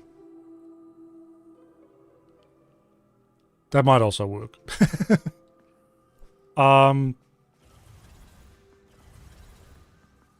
Yeah, so the performance in this room is actually atrocious. As you can see, I need to get good. It instant kills me there. Fuck. As you can see, it was like 30 some FPS there, which is insane because this is running on a 4090. So that's kind of real fucking bad. That said though, I think I'm gonna leave it here for testing for now. There's a couple of things that we definitely still need to iron out there. But at least I'm glad that you managed to...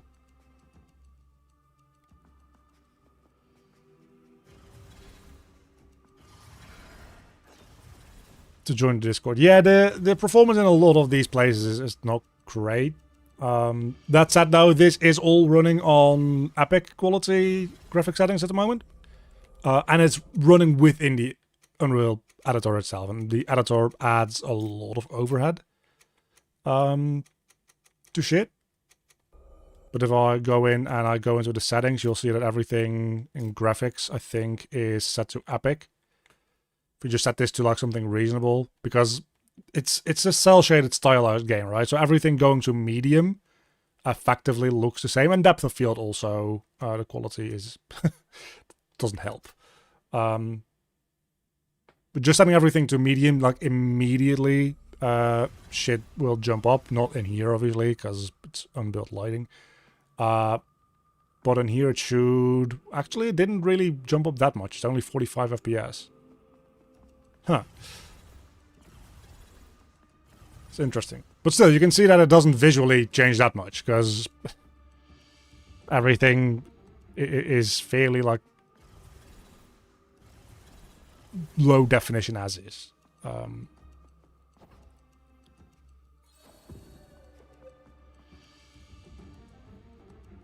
But I know on, like, medium settings... See, we're at about 40 in this area. On about medium settings, on Steam Deck, most areas are in the 40 to 50 FPS range. A lot is also just like straight up 60 on medium on Steam Deck. This area is absolutely bananas though. On Steam Deck, like this needs more improvement. The issue comes down a lot to draw calls because all these walls are modular pieces that are 1,000 by 1,000, so they just need to be merged. Once those are merged together, and in this area I think they are already being batched, but they're not being batched like in a smart way, because they aren't being batched with like ageLODs. It's just instance rendering, which is still not like super optimized, obviously.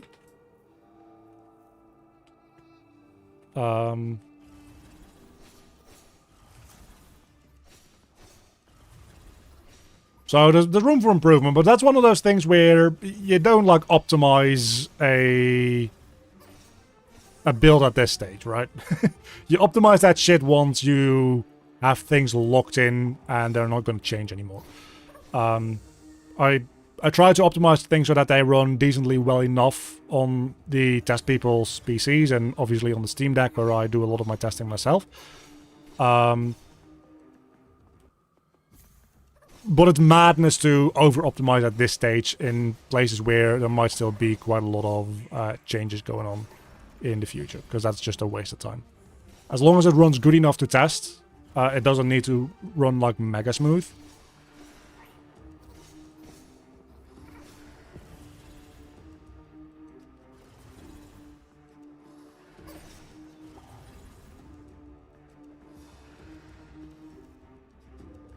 Why is it not doing like anything with the... I don't think the fire thing did anything. No. That's kind of fucked.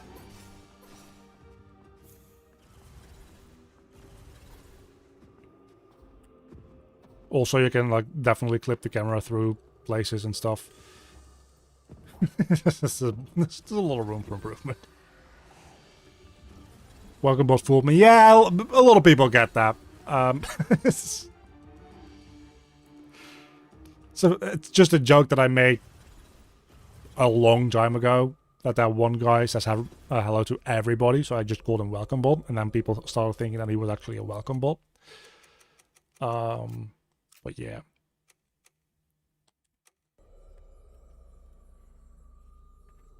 A lot of shit to be fixed. We fixed some stuff. We definitely healing needs to be unlocked effectively from the start. And healing needs to actually take MP. Fireball attack doesn't work that well. Skill tree needs to be slimmed down. Defense upgrades need to be taken out. HP upgrades need to be a lot less in there anyway. Dying needs to not send you into the fucking void. There's a bunch of things to fix and to take a look at, but for now, stuff's coming along quite nicely. So map so much improved from the last time I said. Yeah, that's what I really kind of wanted for this test, is to make something where there's still clearly room for improvement, room for more like different assets to be added. The like asset pool that I have right now is fairly slim. Still mega grateful for the guy that helped me with making assets for me that I can use. But there might be some more variation needed to like make certain things stand out. But what I wanted for this playtest round, the last one that I did like last year, what I actually ended up with is people getting quite lost and quite confused in a lot of places. And I was like, yeah, but once there's art in place, hopefully like the areas will be a little bit more memorable and recognizable. Have like slightly more landmark areas to it. And you'll end up getting a little bit less confused, because while still everything will look like each other, because there's the same modular like asset kit, hopefully the ability to add in different assets and stuff will make things more recognizable. So that was definitely part of this round of setting this up over the last 2 months, is now that I had a good collection of those assets, is actually going through and putting in actual assets instead of just block meshes. So that is no longer an excuse. If people now get lost, there is something still that's wrong aside from just everything looking like a purple box. As well as this is the build that I've sent out to Epic Mega Grants, and I just wanted that to like look nice. And not like it's super early in development. Well, the game still is fairly early in development, I could argue, I guess, but still helps to look nice. And I needed at some point to just like man up and have more visually interesting stuff anyway, because the Steam page itself looks very bare. All the screenshots there are very basic, very kind of boring in a lot of ways.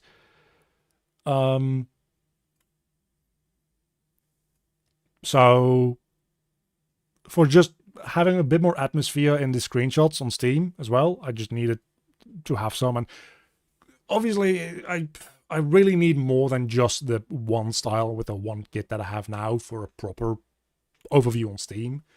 But even just to get those wish lists, to have a video that shows just a couple of like fly-throughs of a couple of levels in video form, and having the screenshots of a couple of levels, hopefully it will make it a bit more enticing for people to wishlist the game when they come across it on Steam, or when I send them through by self-promoting the page, all that kind of stuff. So yeah, there's a bunch of art being added, and I think that's quite nice.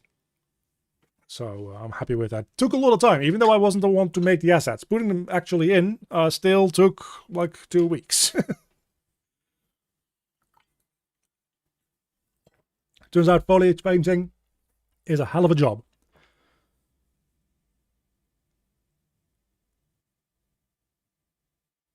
Oh yeah, the Steam page logo is bad. The Steam page logo is bad. The current version of the logo, and I still need like, if I ever get a like graphic designer, I probably will rework this as well. But this is currently the logo as it is on the main menu. I don't think I've updated that on Steam yet. Maybe, probably not.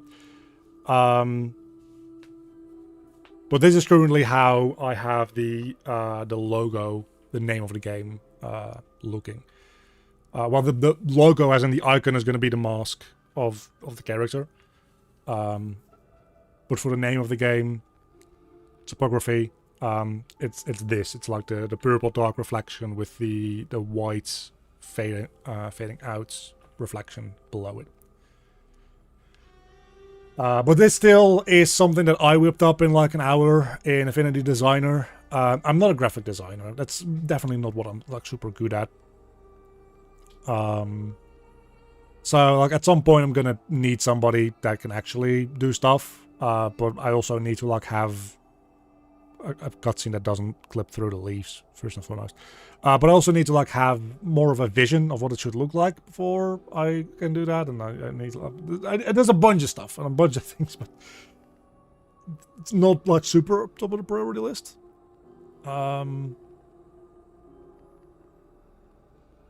But I think this is an improvement from the one on the Steam page already. I probably should actually put this on Steam at some point.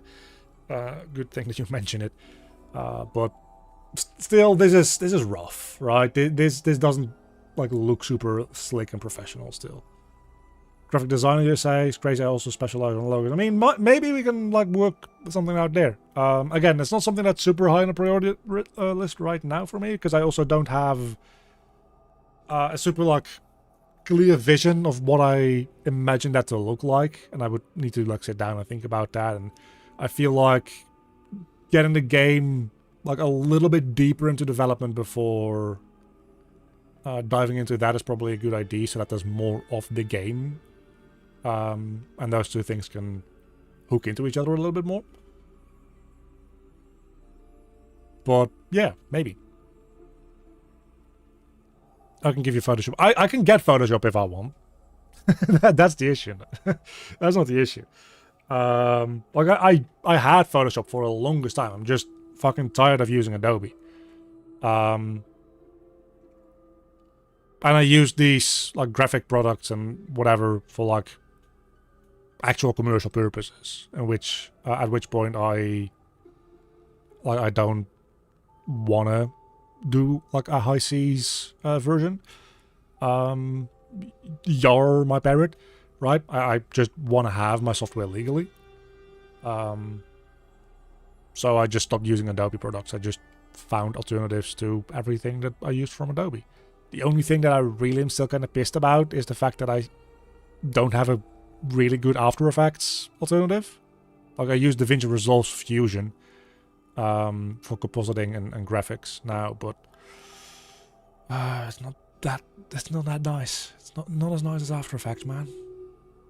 But I don't have a good alternative for After Effects, let alone using a separate software that doesn't integrate with my actual like editor is annoying. So at that point, is it worth just sticking with what Fusion does in DaVinci Resolve? I don't know. Fusion is just a bit of a... I don't love it. For the things that I do, having a layer-based approach is just so much nicer than a node-based approach, because I mostly do like motion graphic kind of deal stuff, and not actually compositing. For actually compositing, the node-based stuff is genius. Great. Not that nice for motion graphic purposes, but yeah, that's the only thing that I'm really like kind of still salty about as far as Adobe goes. Aside from that, I'm so happily like divorced from Adobe. It's kind of insane how much I don't miss it. The only thing from Adobe that I still have is Substance Painter. But that one you can actually just buy on Steam. So you don't have like the predatory Creative Cloud bullshit necessarily.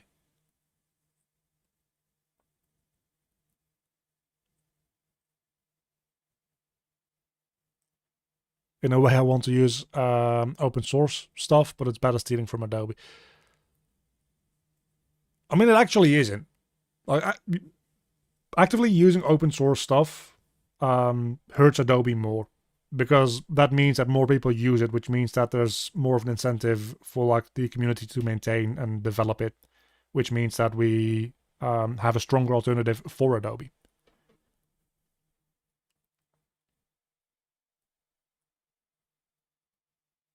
But not up to date, I think. No, it is. It is. You get updates for an entire year. So I have on Steam, I have Substance Painter 2024. And I just get the entire year of updates with that purchase. After a year, it stops updating. But that's still, like, if you don't need updates, you don't need to, like, buy the new version until you see them release an update that you want, and then you buy the new version. Compared to Adobe CC, which is...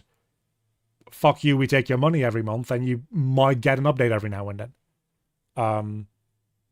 That you don't give a shit about. But you're still paying out of the ass every month without the ability to just buy it. So I think the Steam setup for Substance Painter is actually somewhat reasonable. Because for the most part, you don't need a bunch of updates for Substance Painter. Like if I could just buy Adobe Premiere, like you used to be able back in the day, I'd very likely still be back on like 2021 version or whatever. Like you don't need to get a new version every year. That's fine. And if you get a year's worth of updates with your purchase, that's nice. For the most part, what do I care about updates? 99% of the software is still there, and that's the 99% that I actually end up using. And if they have a revolutionary update, then it might be considered, but that's an incentive for them as well to actually develop great new updates. They don't have that incentive with CC, because they got you by the balls anyway, right? But if they have to convince you to buy a new version by adding in new extra fancy stuff, that's an incentive for them, and they very much seem to have understood that and taken away the fact that they need to be incentivized and they just fucking take your money. Adobe can die. Yeah. The sooner Adobe dies, the happier I'll be. It's a shit company. They have a couple of good pieces of software, don't get me wrong, but for the most part, there is, if you are not beholden to any other professionals that use their products.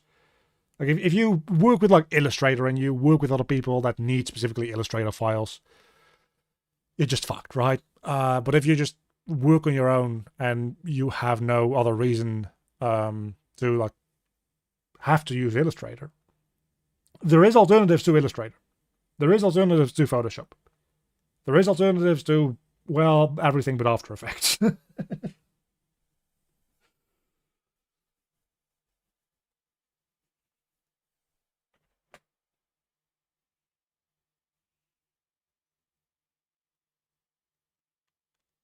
I mean, if they include the normal package with Substance, that would be a bit better.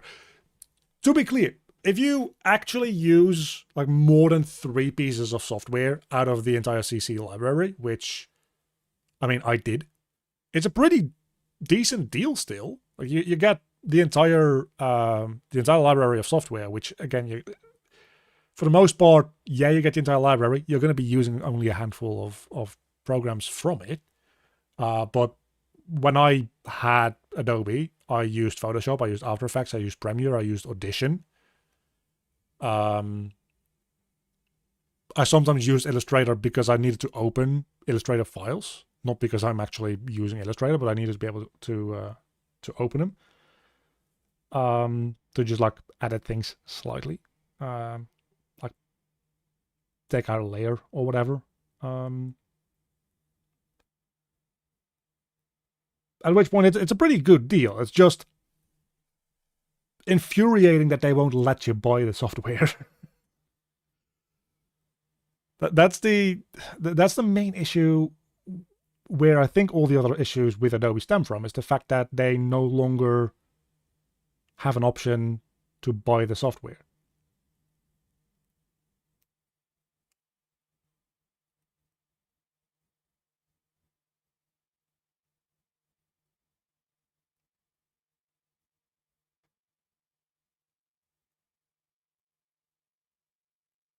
While we're on topic, the only reason preventing me from switching to Linux is because my main job requires Illustrator plus Photoshop. Yeah, so that's another thing, right? Because Microsoft can also go fuck itself. As of today, Windows 10 is no longer officially supported, unless you have the 1-year extension, but then as of 364 days from now, it's not going to be officially supported.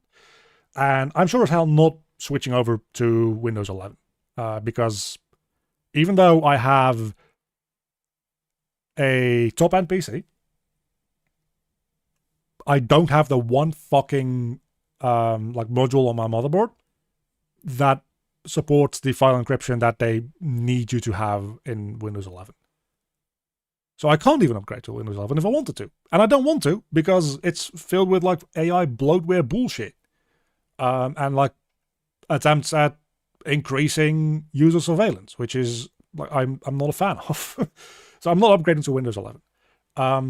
The fact that I'm no longer using Adobe bullshit made it possible for me for 95% to switch over to using Linux as my main OS. Right now you're looking at my Windows environment, because this project I'm developing in Windows, because Unreal on Linux exists. It's not the most stable, especially if you're loading in like bigger project like this.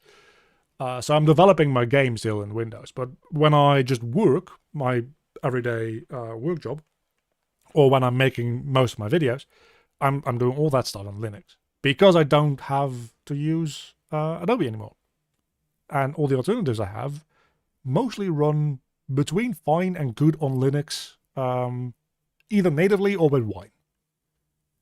Adobe is just a pain in the ass.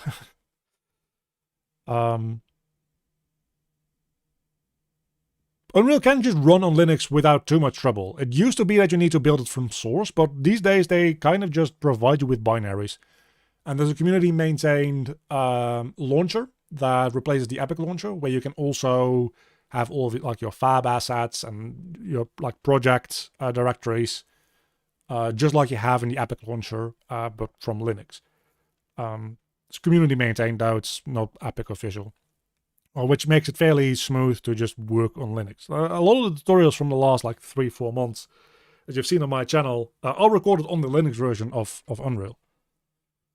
Also in this After Effects, Houdini, I've seen that as well. Blender is getting more and more motion design. I've been looking into motion design in Unreal itself as a replacement for motion graphics to After Effects. Unreal ain't it.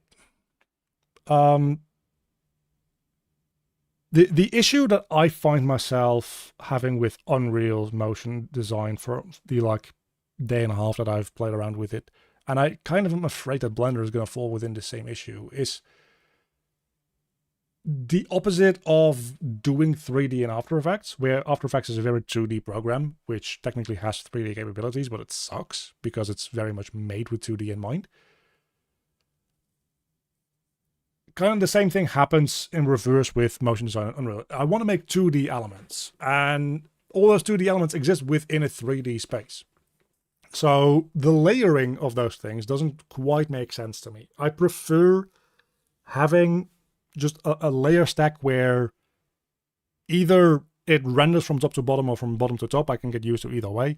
Doesn't really matter to me that much. But where I just put a layer physically somewhere in my layer stack, that's where it should render in like the render order.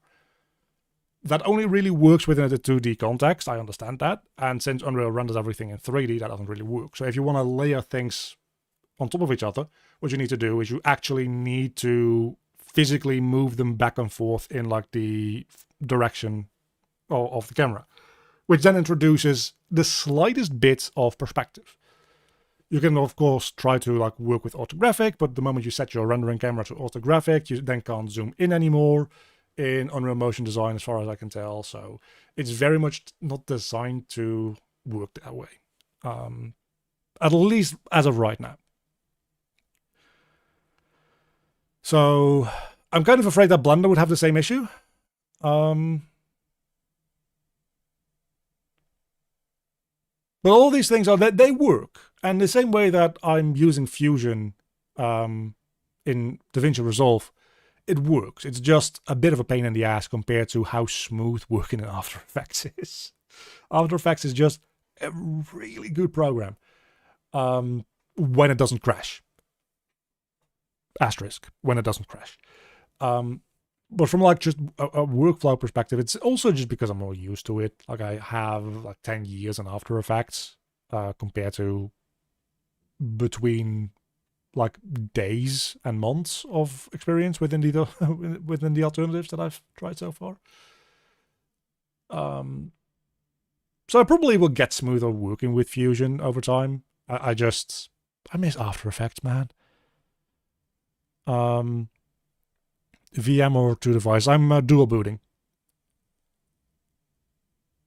There's a portable app that disables all that stuff in Windows. I mean, I might consider it at some point. Still, Microsoft is doing their damnedest to make sure that you can't bypass the like encryption thing for like your drive encryption. I know it's possible, but I don't really feel like putting in all that work just to stay with Windows while I have very little reason to.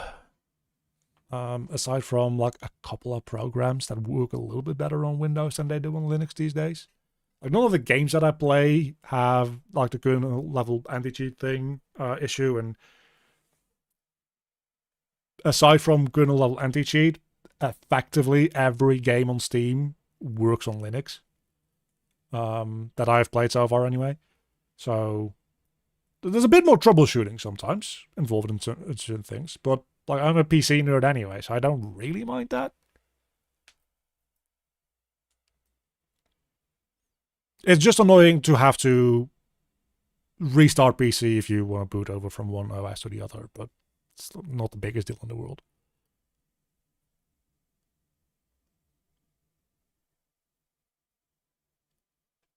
After Effects struggles with 3D text on a 3060 Ti. That's your issue. You're assuming that After Effects is using your GPU for that shit.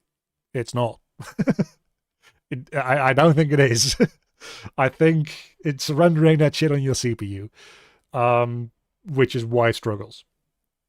Because After Effects is an ancient program that, like, didn't even have multi-threaded rendering until like 2022 or something like that, I believe. Which is insane. Let alone GPU accelerated rendering. Let alone actually native GPU rendering for 3D. It's terrible. Crazy comes with traditional 2D animation, but you could probably be set up to motion design as well. I haven't looked too much into that yet. I might be worth looking into. One of the main reasons why I'm still on Windows is due to most of the music-related effects and synths being Windows specific. Yeah, that hurts. That hurts. Kind of strapped Windows 10 to the bone. That's maybe something that I have to do as well. But it's still a ticking time bomb, right? Because even if you have the extended support, you've got a year, and then you either need to move to Windows 11 or Linux needs to have like majorly caught up, and that's not going to happen within a year.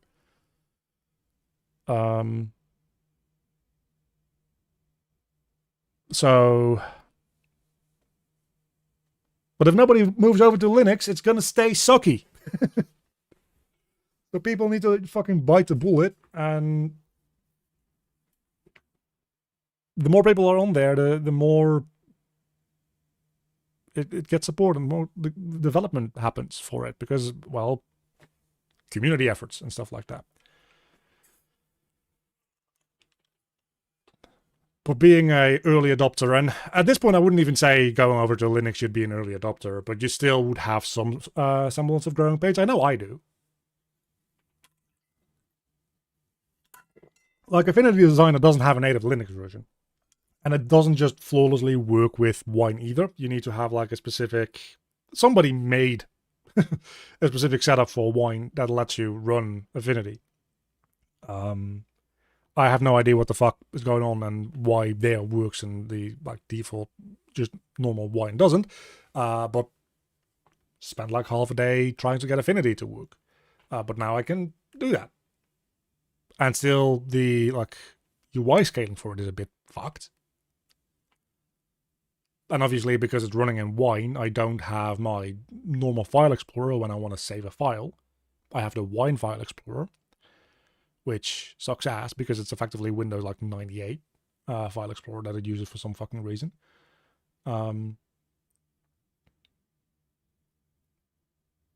So it's not super smooth. It's not painless, but at some point, I figured I'm not going along with Microsoft and Windows 11, so I need to do something. And so far, I think it's been like half a year since I switched over to mostly be on Linux, and I'm actually quite happy with it, to be honest.